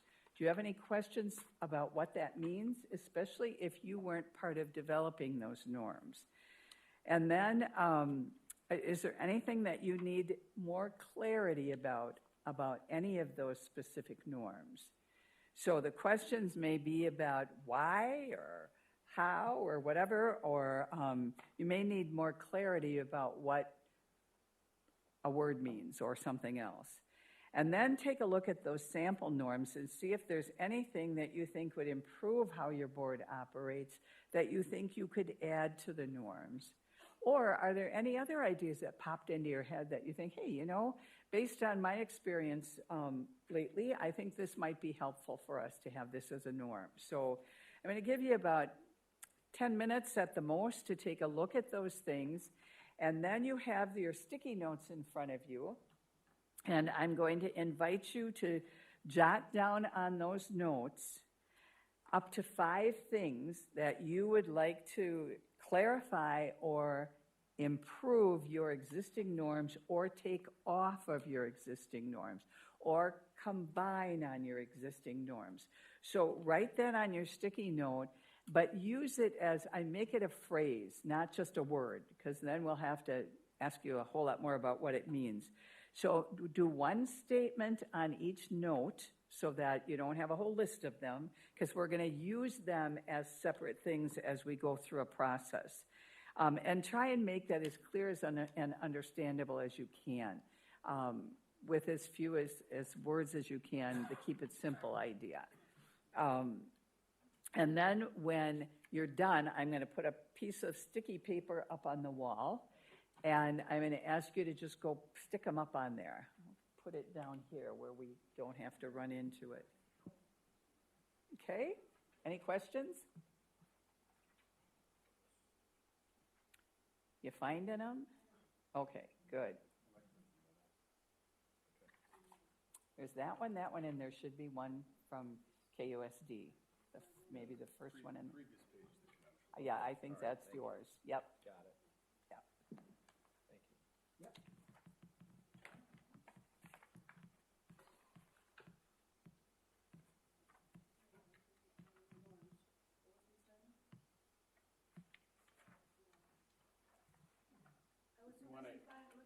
If we want to add one, can we make note of that on the sticky notes too? Yes, absolutely.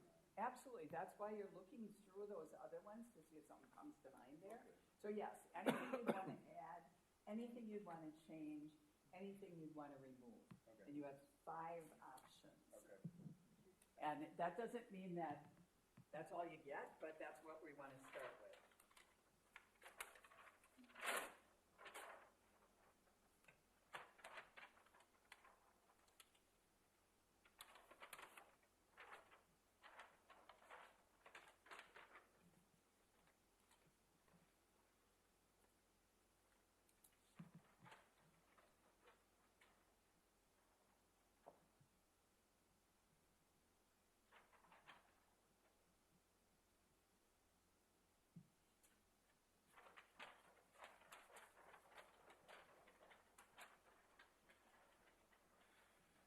Put my paper over here, just because it's not underneath those things, and it's, we're going to gather around it and have a little conversation.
Yours says Kenosha on it. There you go. Where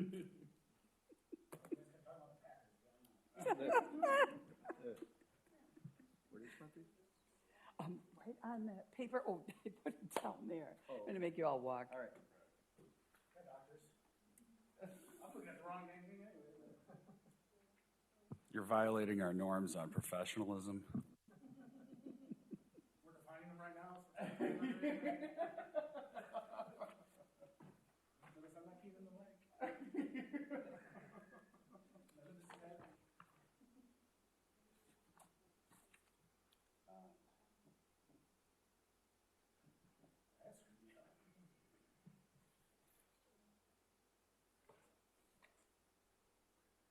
if we see stuffed animals on the, on any purchase line. It's not a good idea, we just start working animals in. I think it would be hilarious. I agree. And I think people would find it funny too. I don't know. Especially when Carl and Bob get hit. Well, when I got on things with animals. Oh, here goes Dr. Carl with his theoretical crap again. Down the rabbit hole. Down the rabbit hole. I was a doctor, a big guy. I did, right? Flavor Flav's the And best. then you started with this taco, and then you got the two IQ, you got people just going.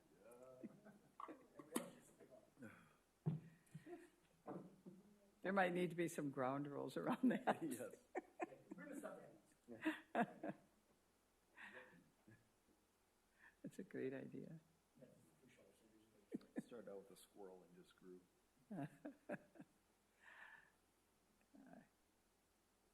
We don't have enough humor in our lives these days. Gotta have some fun. I agree.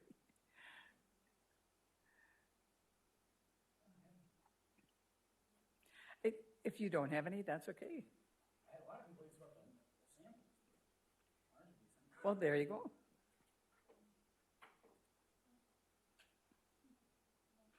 You'll never guess who's Flavor Flav most often either. Who wants that one? Flavor Flav? I just watch that. Yeah, but who wants to be that timekeeper Flavor Flav? You. Kevin Neer.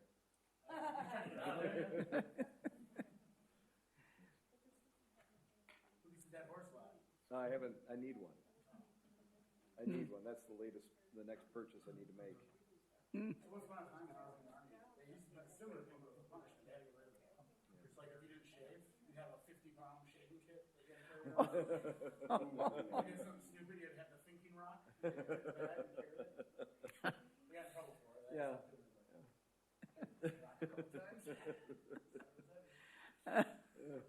That's hilarious.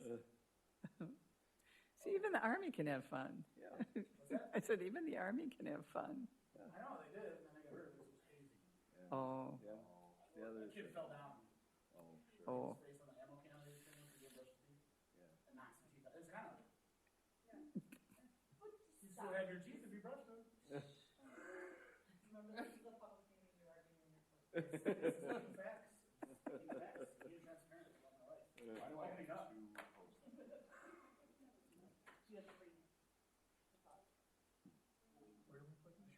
On the thing in the back.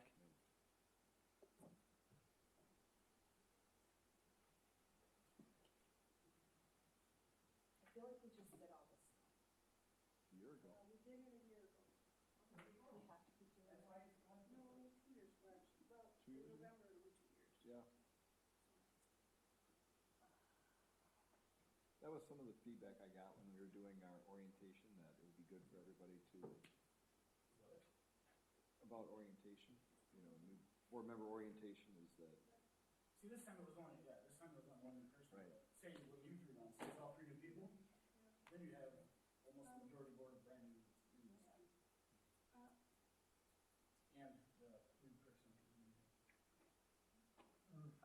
And the new person. These are samples, I know, I was already moving some. Yeah, I know, I wrote that one as something we need to add.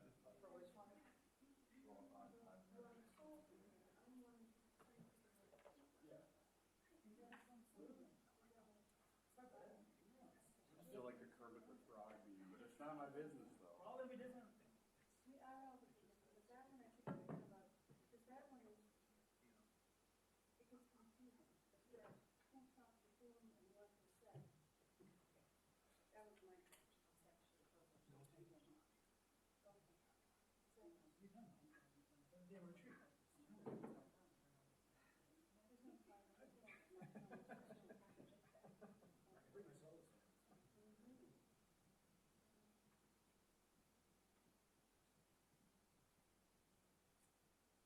Miss my daughter going on her day, it's on her birthday day right now.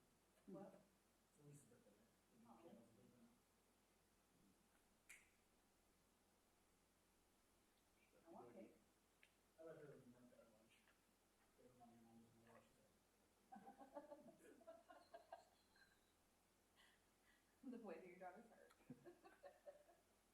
Depends on whether or not she's watching this right now. No. May know about it.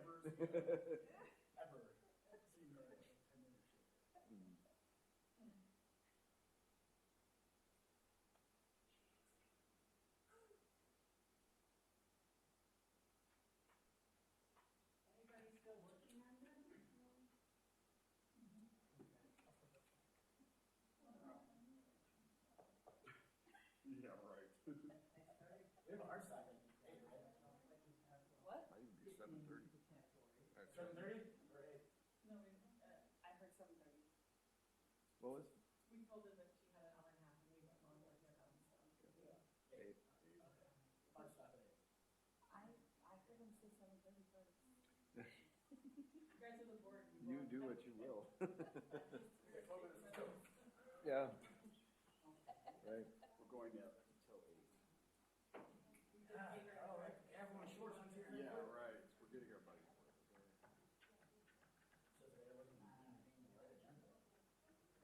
Dude. That's probably my fault. I don't know if that's. It was on the table, just saying. When I get ordained minister, can I get like honorable or honorable? Your I don't know, eminence? I'm not a pastor. I think it should be your eminence. Father Bob. Father Bob. There you go. Somewhere in the collar. Is that what Reverend put it? No, that's Reverend Bob. How come I can't wait? I'm a big cross. I don't think we can justify I don't think we can justify that expense. Oh, okay, it's not mine. It's $40. That's not what I'm talking about. It's under 75,000. Yeah. You have to ask. Oh, I will, 100%. Okay, we're going to all go back by that. Bring along your Kenosha paper. Let's bring a couple microphones if we can. Oh, yeah, good idea.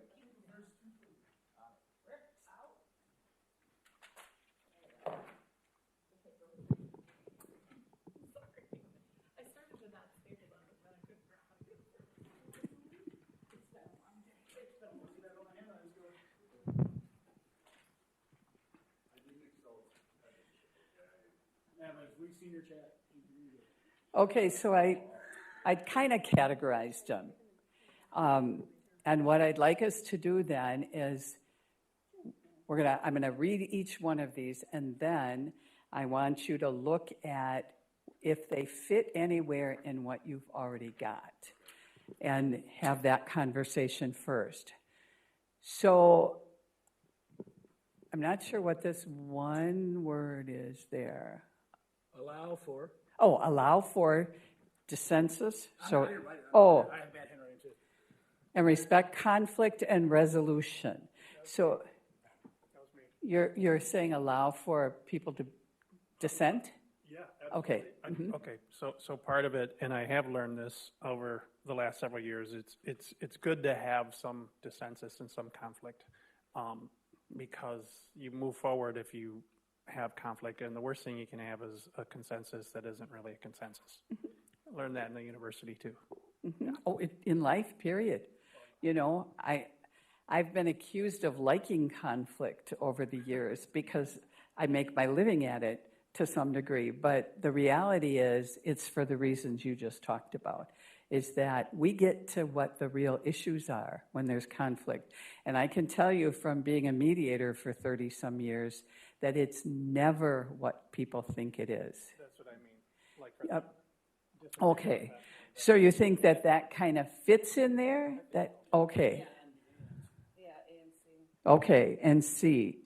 Okay, respect other opinions, yep. And I would agree with that. So do we need to make anything new for that, or is that kind of fit in there? Okay, all right. Just keep that in mind, that's part of what was suggested. Okay, respect this one. Okay, respect. Respect the will of the board The will, while okay. also avoiding factionalism or majority/minority governing. Okay, And the reason, Yeah, and the reason why I say that, I mean, like a lot of people, I mean, we're kind of built around a culture that kind of assumes that like this is the block of voting members who are going to vote this way and block of voting members are going to vote that way. And it kind of reinforces assumptions about ourselves when we interact with each other. And I mean, at the end of the day, like votes are going to go down the way that they do. And like, that's just how democracy works. But also at the same time, maybe like opening up those avenues of communication with other board members and like, okay, we disagree on a topic, but I want to know your reasons why, rather than just railroading through a board meeting and it's 4-3, 4-3, 5-2, 5-2, you know, like really getting to the root of the issue and coming to a solution that works for everybody. And especially that works for kids, right, in this situation. But you're absolutely right in that if you don't do that, you really aren't doing your jobs, right? You're just voting, and maybe voting along whatever it is that you've always voted about, but you really aren't looking out for what's the best job you can do. Does that mean you have all day to discuss things forever and a day? Absolutely not. Decisions have to be made, and sometimes quicker than we'd like. But better decisions get made when we use more of a collaborative model. It's just the way of the world, and it's not what we've been taught to do. You know, that what's the biggest place where conflict gets addressed in our country? What do you think? Government, or even it's part of the government, the court system. Is the court system a collaborative system? It's an adversarial system. That's what it was designed to be, a winner and a loser. And so we have that ingrained in our culture that that's what we're supposed to do in order to figure out a problem. And I can tell you that judges who have used mediation or worked with mediation or other processes like that will tell you that that does a much better job than they do, because they just do it to get it done. They don't get all the facts. They don't get all the information. They get some facts, some information. They have to make a decision. And I've had judges tell me that if everybody goes home unhappy, they feel they've done their job because they haven't taken sides, because everybody's mad. So to me, that's not a way to make good decisions, though. And it may work for them, but I don't think it works for school districts. Anyhow, yes. So I've done like a lot of leadership training, and at my last company, we did that Covey's 7 Habits of Highly Influential. Sure. Yep. And their biggest thing is, so like compromise is, somebody's losing when you compromise. So his vision was alternate solution, find an alternate solution where, I can live with that. But like a lot of times, like you're saying, when it's 5-2, 2 of us are going, that's absolutely wrong. But so like what you're saying is, I don't know how you do that in this role though. That's what's hard. Like when I was in the Army, I can't get an alternate solution. Now, this is how it is, let's go. So, but that Covey's 7 Habits, like that's what they recommend. Yes. Is trying to find alternate solutions instead of compromise.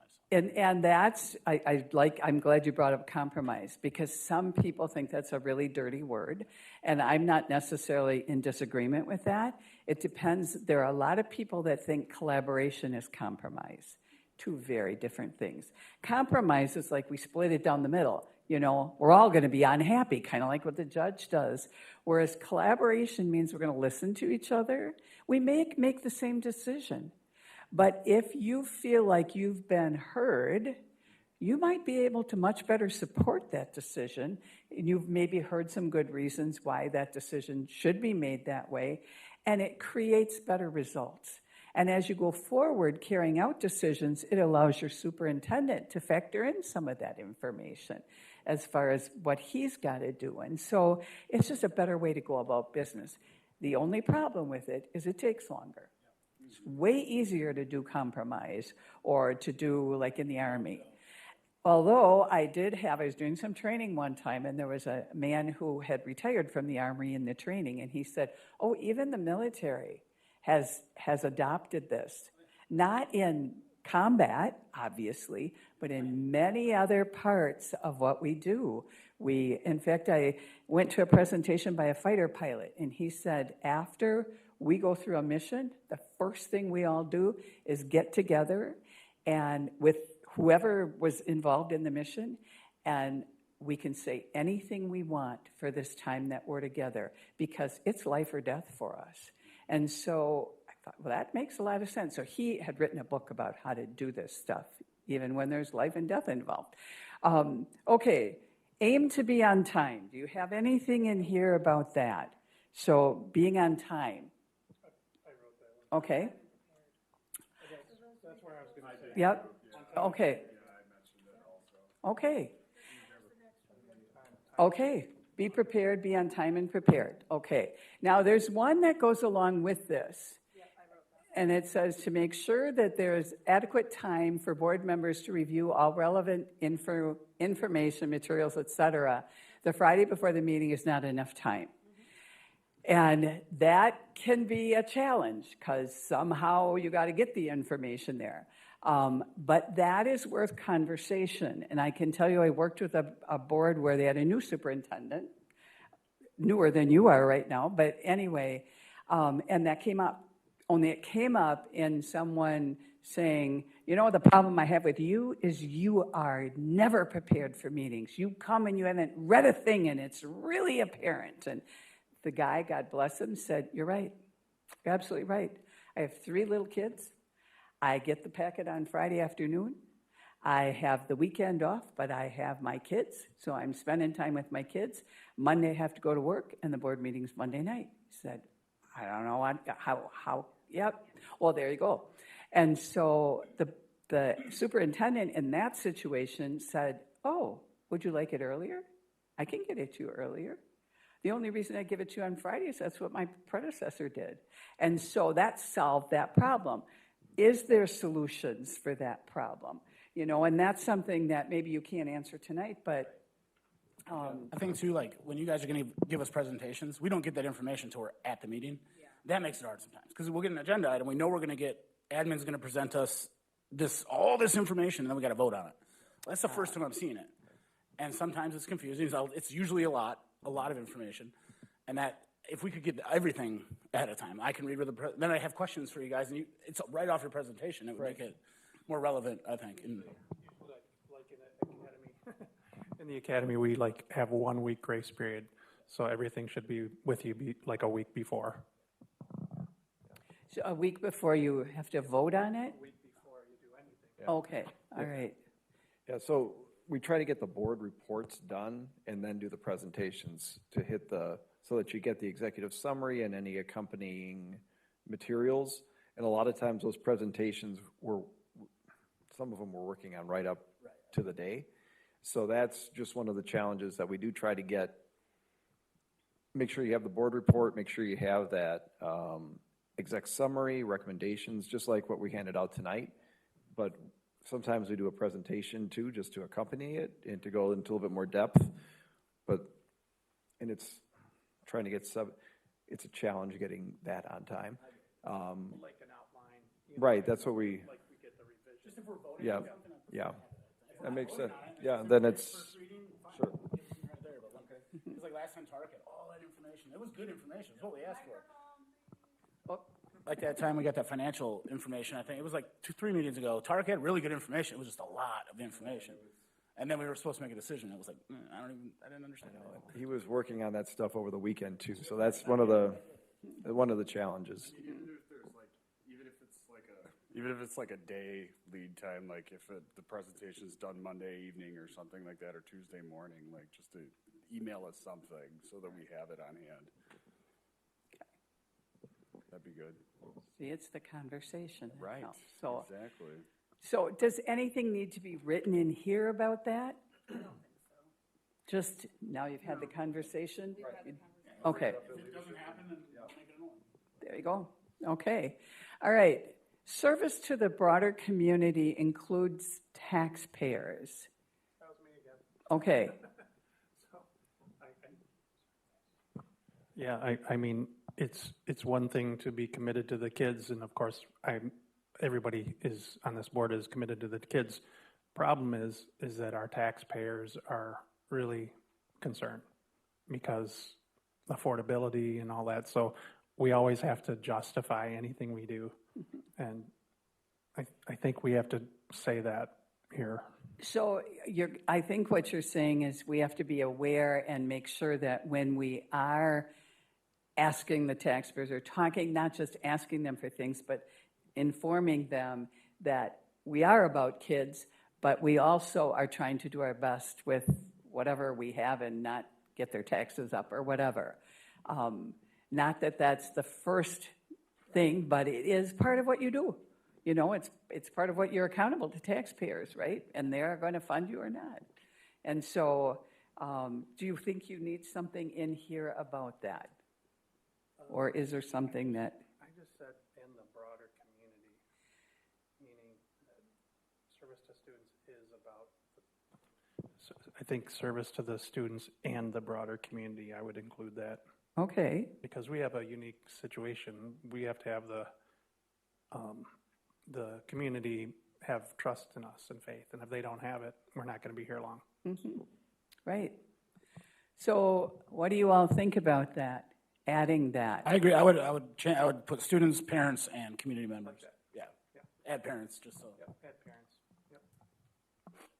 And I think putting students first helps. Your thoughts about any of that? Okay. Boy, you guys are making this really easy. Then there was about data, fuller discussion concerning what counts as data.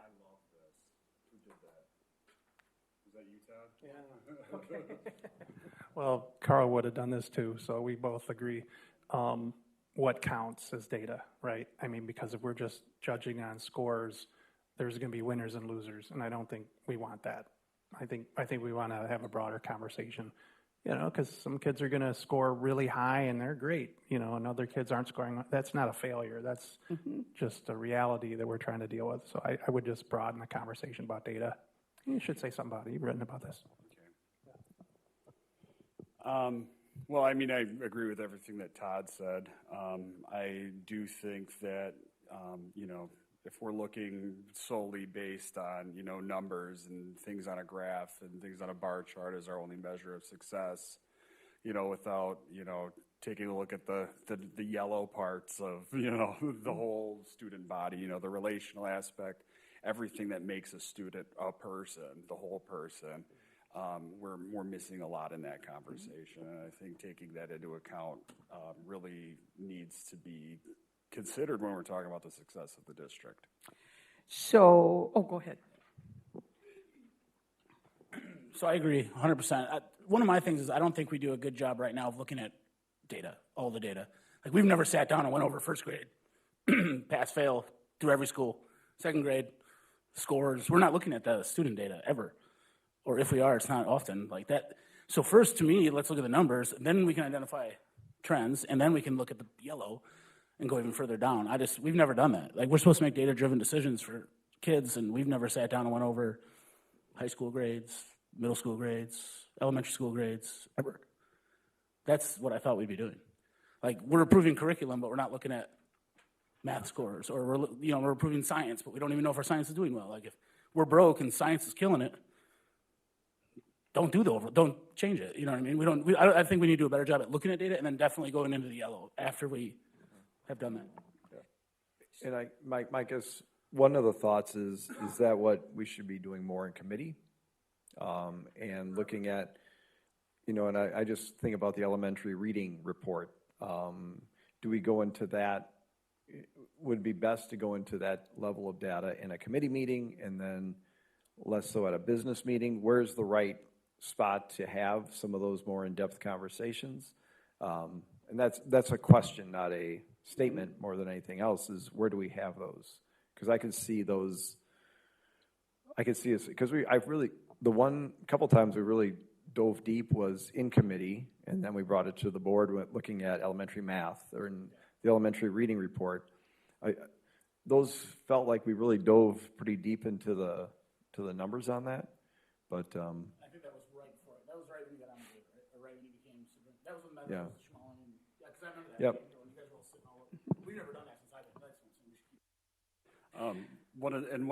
One other point that I was going to add that's kind of related to all of this is when data is presented at a board meeting,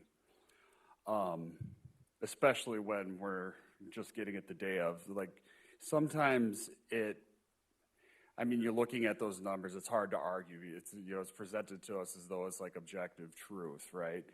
And I think that the side effect of all of that is sometimes it narrows the scope of what is considered acceptable discussion or the acceptable prescription to, the issue that we're trying to address.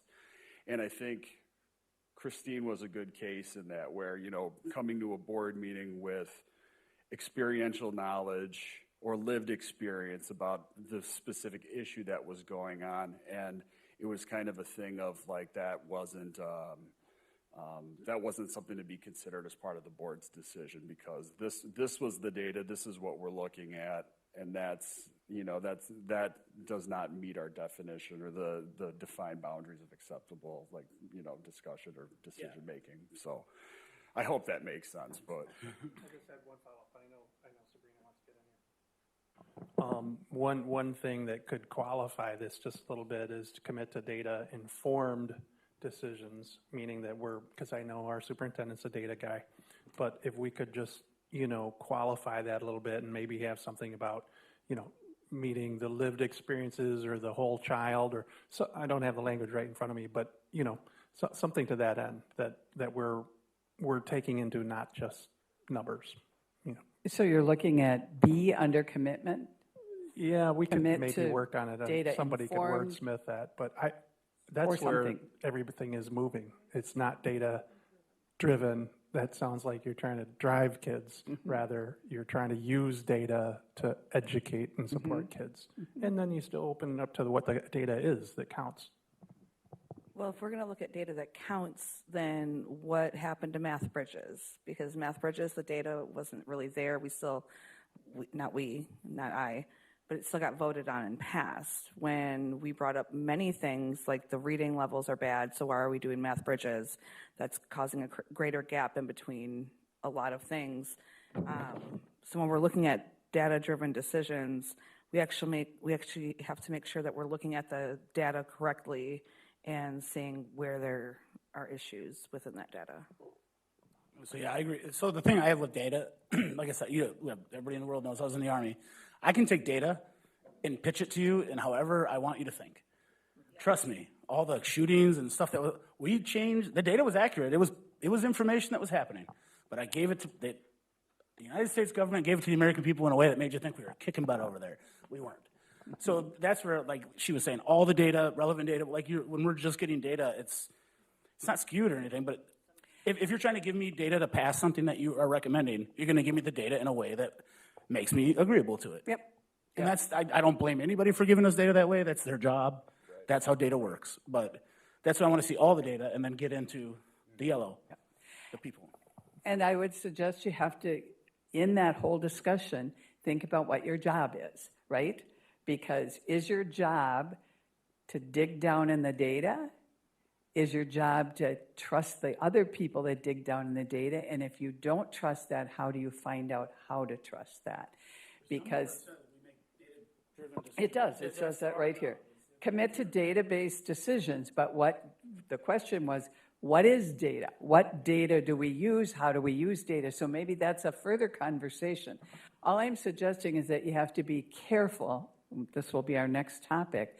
You have to be careful that you're not trying to micromanage, because there is, if you want data presented in a different way, have at it.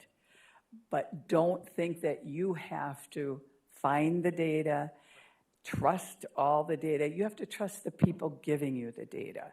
And if that's an issue, then you got to address that rather than not trusting data. Make sense? Yeah, okay. So I think that's up for more discussion, definitely. Do you have anything else to add about that? Yeah, I was just going to add, when a decision comes forward and we present data to back it up, it isn't that we have I'll take Bridges. So that's nobody we're not getting financial gain for bringing Bridges third edition forward. There's no benefit to bringing it forward other than trying to get the best results for students and having a view of what that is, backed up by the data. And like I said, I guess maybe that's one of the, that's something that I have, I feel a certain way about, because when I present something or when something's presented,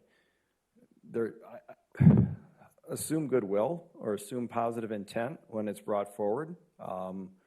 At the end of the day, I want what's best for kids, and I would argue that everybody at the table does.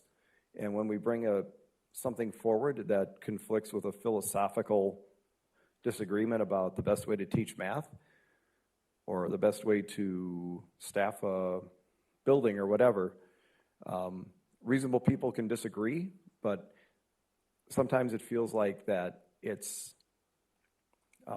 there's a belief that it's being brought forward to pull something over or to, and that to me is, I have a hard time dealing with that because I just want what's best, period. I want to have the best math scores in the state, in the country, in the world for Kenosha Unified kids. And I will go with Bridges, I will go with Ladders. I don't know what other programs are out there, but whatever will get us there, I'll do. So when we bring something forward, I think that's, and maybe that's I didn't write that down on a Post-it note, but we all need to share that belief that when I hear criticism, I believe that you want what's best, right? I have no, and you're arguing for what you believe is best. Believe that the same when we bring it forward, is that we believe that this is best. And reasonable people can disagree on what is best for everybody. And I think that's something that I just had to share. Would it be fair to say that even the people who brought it forward had that disagreement? I would, and that's the stuff that happens in committee and those conversations that occur to get to that point. Yes. But at the end of the day, something has to be chosen. Decision needs to be made. Based on whatever it is that you make those decisions. But I would say again that does involve trust. It's really a matter of trust. And I know that's something you've brought up before with your community and with things that there is a trust issue. And so rather than, and I'm not saying this is not a good conversation, but I think you got to go deeper with that. And how do we build trust among your board members, among your administration and your board members? And I think part of what you're talking about will do that, right? Making sure you have the information, making sure, because I think what I'm hearing is it can feel like we're just the yes people. You bring stuff and we should say yes, whatever you give us. And that's a criticism of some boards, that it's... Rubber stamps. Yeah, rubber stamps, exactly. And I don't think, at least I haven't met too many administrators that want that, because at the end of the day, it comes back to haunt them as well.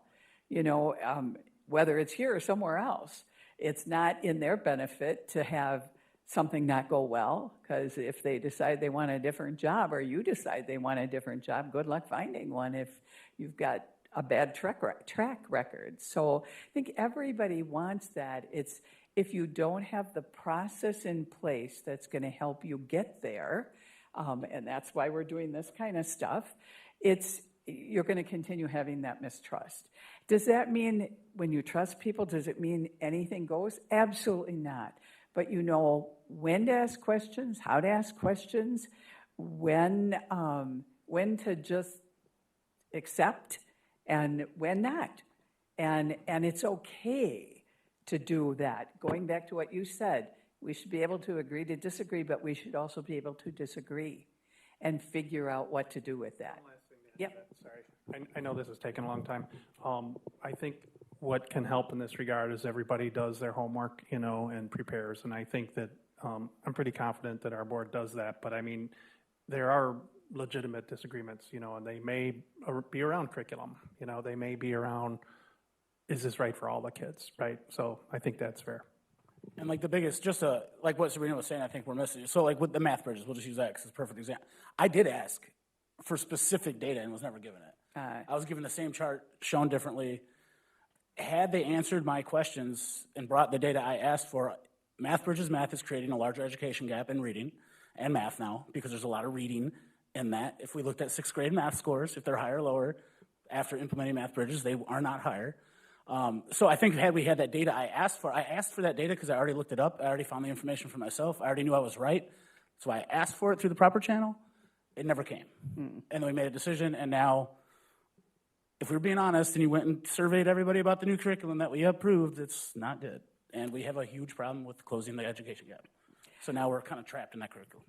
Well, and I think that's a great example to take going forward. Can't do anything about the past, right? But what do we do about the future so that doesn't happen again? And reality is, I bet in any one of your jobs, in any one of your homes, in any one of your friendship bases, you have legitimate disagreements. You have legitimate, they're all legitimate. This one is different in the sense that you are elected officials, you have a whole group of people who think they can tell you what to do, or think you should do their bidding, or whatever it might be. And so it's different. But that doesn't mean you can't use the same kinds of things to figure it out. You may not have the same time, but you can use the same processes. And maybe you have to speed it up. Maybe you have to do things a little bit differently. Maybe you get your presentations differently. I'm not sure what it is. But when you start having these conversations, and it's okay to have them, then you can, when something doesn't work out, you can have a conversation, say, how can we do it different next time? As long as that's your focus, how can we do it different next time, not you screwed up. Because, yeah, it helps a great deal in informing everything and getting people to have those conversations. Yeah, cell phone usage. Is there anything in here on cell phone usage? I don't think so. Most boards have put that in, yes. I don't want cell phones in schools, and as board members, we shouldn't have them at the tables while we're doing the board meeting. It looks distracting, looks poorly on us as a board, and I just think it's unprofessional. Well, and I'm going to give you the argument I've heard, not that it's legitimate for your group. What if my kid is home alone and I need to be prepared in case there's an emergency? Okay, all right, got it. Except emergencies. Here's the other thing that makes cell phone usage not a good thing at your board table is how do people know who you're talking to? And this is all of a sudden you've made an open record of your cell phone, and you better be prepared to submit that, which could cause all kinds of problems for you. And it goes back to that trust issue. If somebody thinks that you're paying attention to the cell phone because they're watching your meetings, are you getting texts from somebody that's telling you how to vote? They don't know. They don't know. In fact, I worked with a board that they suspected one board member would not come to board meetings hardly ever. She was always virtual and she'd turn off her camera. And the board actually suspected that there was someone influencing her. And when they told me who it was someone I knew well of. I didn't know the person personally, but I knew of his background, and it wouldn't have surprised me. And so they had to put some norms in there about if you're going to be virtual, your camera has to be on. So, you know, it's looking at those kinds of things. You can't go back, but you can go forward. Okay. Refer people to proper staff. I think that goes along with the chain of command. Yep, that goes with this one. This is where we ended up last. Oh. Ew. Okay. Yep. We didn't talk about these two, though, right? The chain of command? Maintain focus on policy and governance. Oh, I didn't realize there was more on there. Okay. Okay, we got professionalism on here. I think there's respect on here. Is there something more that needs to come out of that? I think there was something there was one from the sample norms that I liked that said something along the lines, board members should conduct themselves in a manner that reflects positively on the district. or like, yeah, something along those lines. What do you think about that? Yeah. And again, that's a reminder. And What's that? if you think about. Yeah, it's Oh, go the, ahead. we will conduct ourselves with integrity, honesty, and in a professional manner that reflects positively on the board and the district. And I didn't feel that was really captured in any of the ones that we laid out. Like, we have disagreed professionally and respect for others' opinions. And I'm wondering if it could be added as a commitment. Makes sense?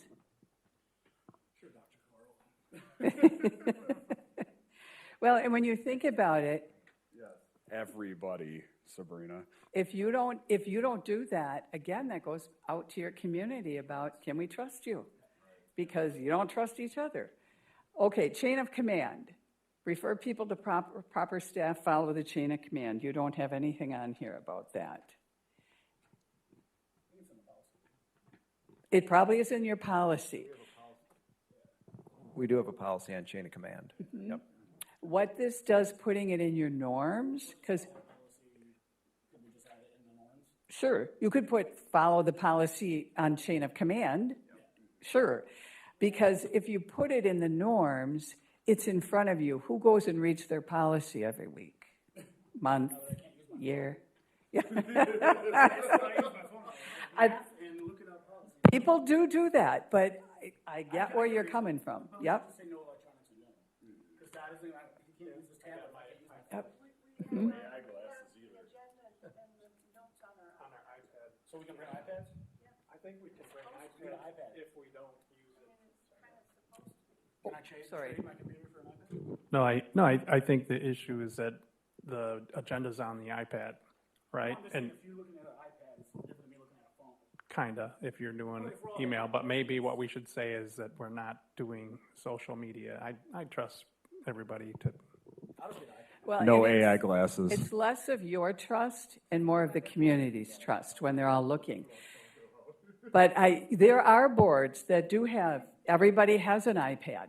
That's the way it works, so that's normal then. Everybody's doing the same thing versus some people are in phones, some people have a computer, some people are, who knows what they're doing, but anyhow. Okay, so you're gonna add to that, following what the policy says about the chain of command, okay? Anything left here? No surprises and commit to us. I think.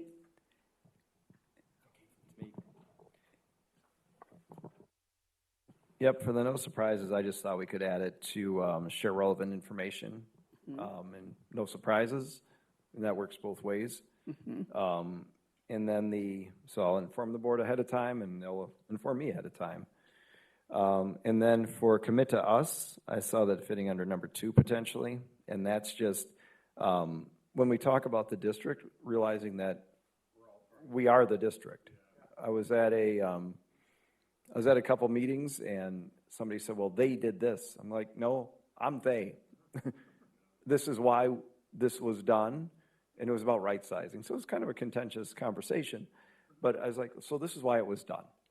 But I think the more that we present as us, as opposed to the district, realize we are the district. We are Kenosha Unified Leadership, and it doesn't get any higher than us. So we own it. And remember what I said in the beginning of this, it's going from the I to the we, right? This is, and you're a team, just like any other team in the Army. If you didn't support your team, what would happen? I meant, yeah, yeah. And I can tell you that in one school district, there were threats made on the superintendent because of something a board member did. I mean, legitimate threats to his family and himself. And the board member didn't think she had done anything wrong, which is scary to me, but yes. Okay. Just real quick, I remember when I first got on the board, there was, I think it was WASB, talked about how when you're speaking in the community, you always reference that I'm not speaking for the school board. And really, the only person who can speak for the school board is the president, you know, because you set the agenda and all that. But I mean, like if you're breaking things down, you can say to the community, I'm a board member. Here's what's in front. We do that at the labor breakfast or whatever. But when it's something else, I've gotten in the habit of saying, well, I'm not speaking as a school board member right now. I'm speaking for my day job, you know, and so making those distinctions, I think, is important. That's a really good point, and that's something our attorneys will hammer home because, yeah, and the only problem with that is that people only see you as a board member if they want to. I mean, it's hard to take that board hat off, but if at least you make that statement or you put that on your social media or whatever, this is my personal feeling, that protects you as well as helps others realize that you are a person, not just a board member. And it makes you stop and think too. So it's good all the way around. I especially like the commit to us, and I think that kind of gets at what I was talking about, like the 4-3-5-2 situation, because it is enforcing in our minds that, like, I'm not just committing to my faction, I'm committing to everybody. Absolutely. And the decision. So, I mean, I would advocate for it being added. Okay. Actually. Yeah. Anybody have a problem with that? Nope. Okay, good. All right. I think I just want to share something that happened last, might have been last fall, listening session in Racine with a couple of state representatives. And I think, Dr. Weiss, you were there. And one of the people, several of the people who were running for different positions and stuff in Racine made the comment when I introduced myself, and I did say I was on the board. They said they watched the board meetings. They said they had seen them on YouTube and then watched different things.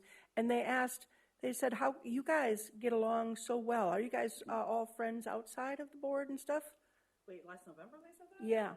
Yeah. And because how they saw it. Apparently, when the cameras are on and we're up there, we have been, and this was after our meeting with George and after meeting with you and stuff, we apparently have been conducting ourselves, and we should pat ourselves on the back, yes? Absolutely.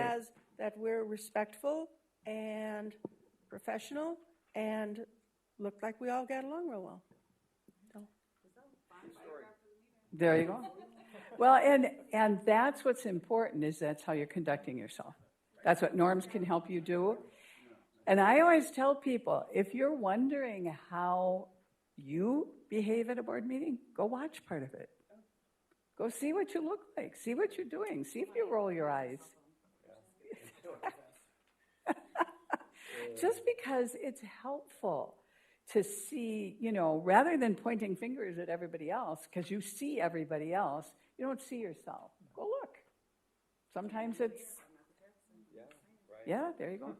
All right. Things that I have tried to, like, you know, adopt, you know, since being board president, is try to have a much more relaxed environment, which I think helps with the conversations and things like that. Like, I mean, what you had observed with the action item that we took tonight, I mean, I thought it was productive because I gave everybody a chance to say their piece as much as they wanted to, and I've always just kind of believed, like, let the people talk. Because, like, when we're just, like, really sticking, like, super, super close, like Robert's rules, which is in our policy, but, like, super strictly, it kind of stifles that conversation, and just, you know, we abide by it, we respect it, that's our governing norms or our parliamentary procedure, but just, you know, like, let the people talk. And I think people appreciate that, so.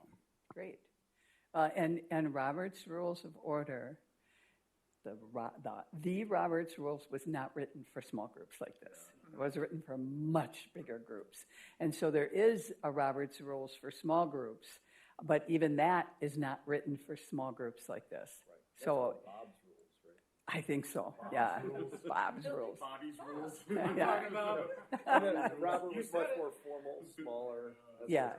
Yeah. So it's just something to keep in mind. What are some of the other, like, procedures that other boards follow? I mean, It's is it mostly Robert's rules, really?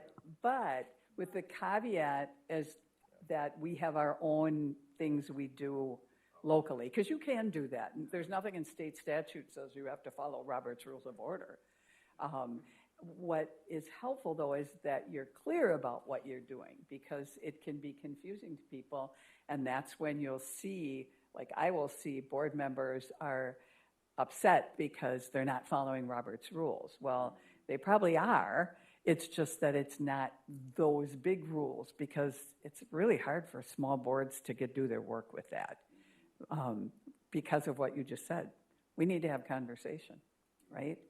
In order to do what you were talking about before, and I think you too, is that if we don't have that conversation, then it becomes just voting, and it's us versus them, or whatever you want to make it look like. So, yeah, it's just you got to figure out how to do that in a timely manner, because that's not always easy. Okay.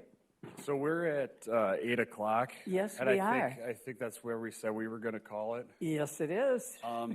Are we fine with putting the next piece on a future agenda? Dr. Weiss or Cheryl or? Yep, we can look for another opportunity to have Ms. Stinsky in to continue our work. And let me say this about that as well, and I'm happy to do that. I also think it could be helpful then, is you have a lot of material. So let's do a little homework before the next one so that we can move through it faster. Yes, Yeah. I think that would be a good idea. I've never asked you to do that because I know you got a lot on your plates already, but I Right. think given that you have that, we could move that along, because I Yeah. think It's only worth 10% of our grade. homework. Oh Yeah, my let's make note of that. As far as the norms, what's your feeling? Do we want to you want to take a crack at drafting some revisions and then we vote on it at a board meeting? Yep, or- we can do that. We could bring it to a September board meeting. I took a few notes, but I'll go And back I've and got some rewatch notes this, too. and Yeah. we can kind of try to compile it and send it out to you guys and have you look Yep. it over. Okay, You also have that. I'll leave Yep. that with you. okay.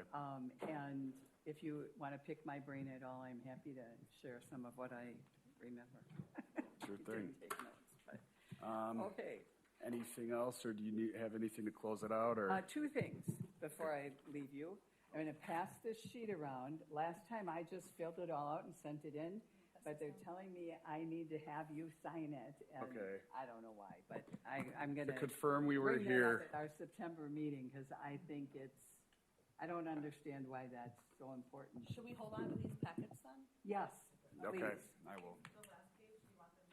Actually, I brought some, so we can just use those. I forgot that I sent it to you, so I brought some along. These exit tickets, I don't know if I send them back, just not with your name or anything, I just compile them.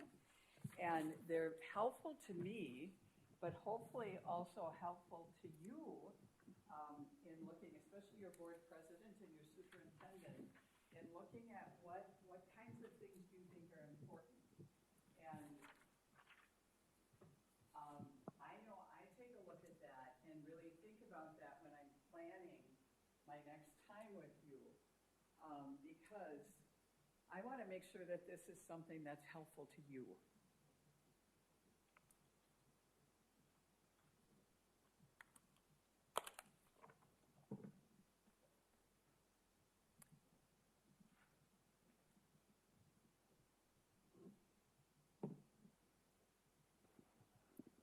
Cheryl, just for planning purposes, if we're looking for a future date, do you feel like we covered the board norms really well? Yes. And the other two items would be for the next time? Yes. Okay. And maybe, depending upon how that all works, maybe we could expect to get through that, because we weren't going to get through that second piece, but maybe we could do, especially if people are doing some work ahead of time, we could actually get through both of those things in one time.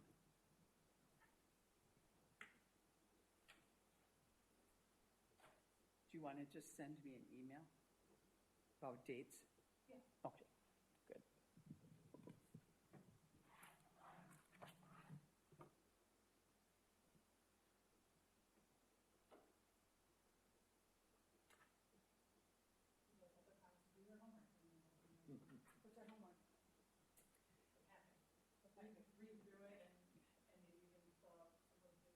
Yeah, yeah, that would be really helpful to, even thinking about that green sheet from, that sheet from Greendale. I like that one a lot. Yeah, I was very impressed by that. That's why I asked their permission to use it or I've used it in presentations and whatnot. But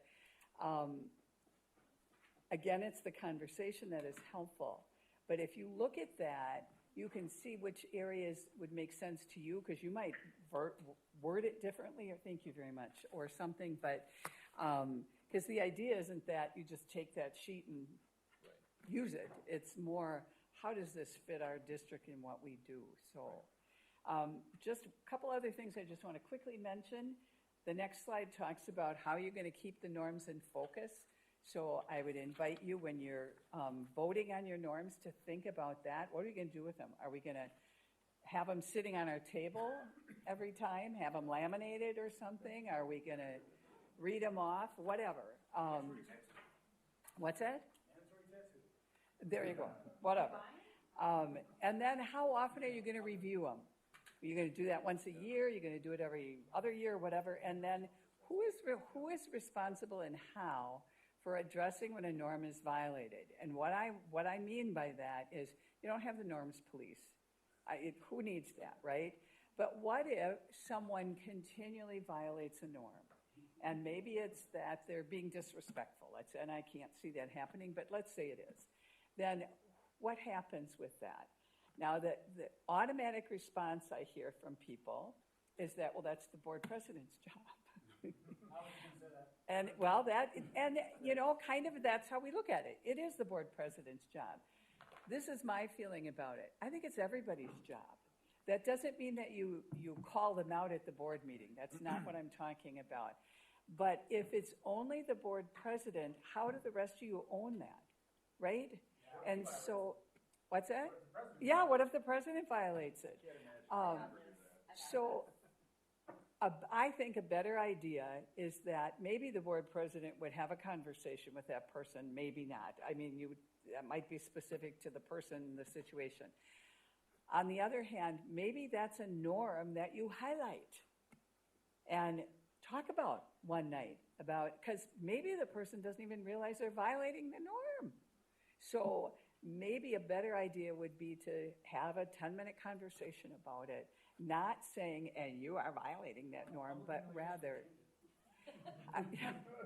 how do we better use this norm, whatever it might be, so that it's not that, again, you're not little kids. You don't need a slap on the wrist, or like the nun when I was in second grade took her ruler, yes, and cracked it over your hand.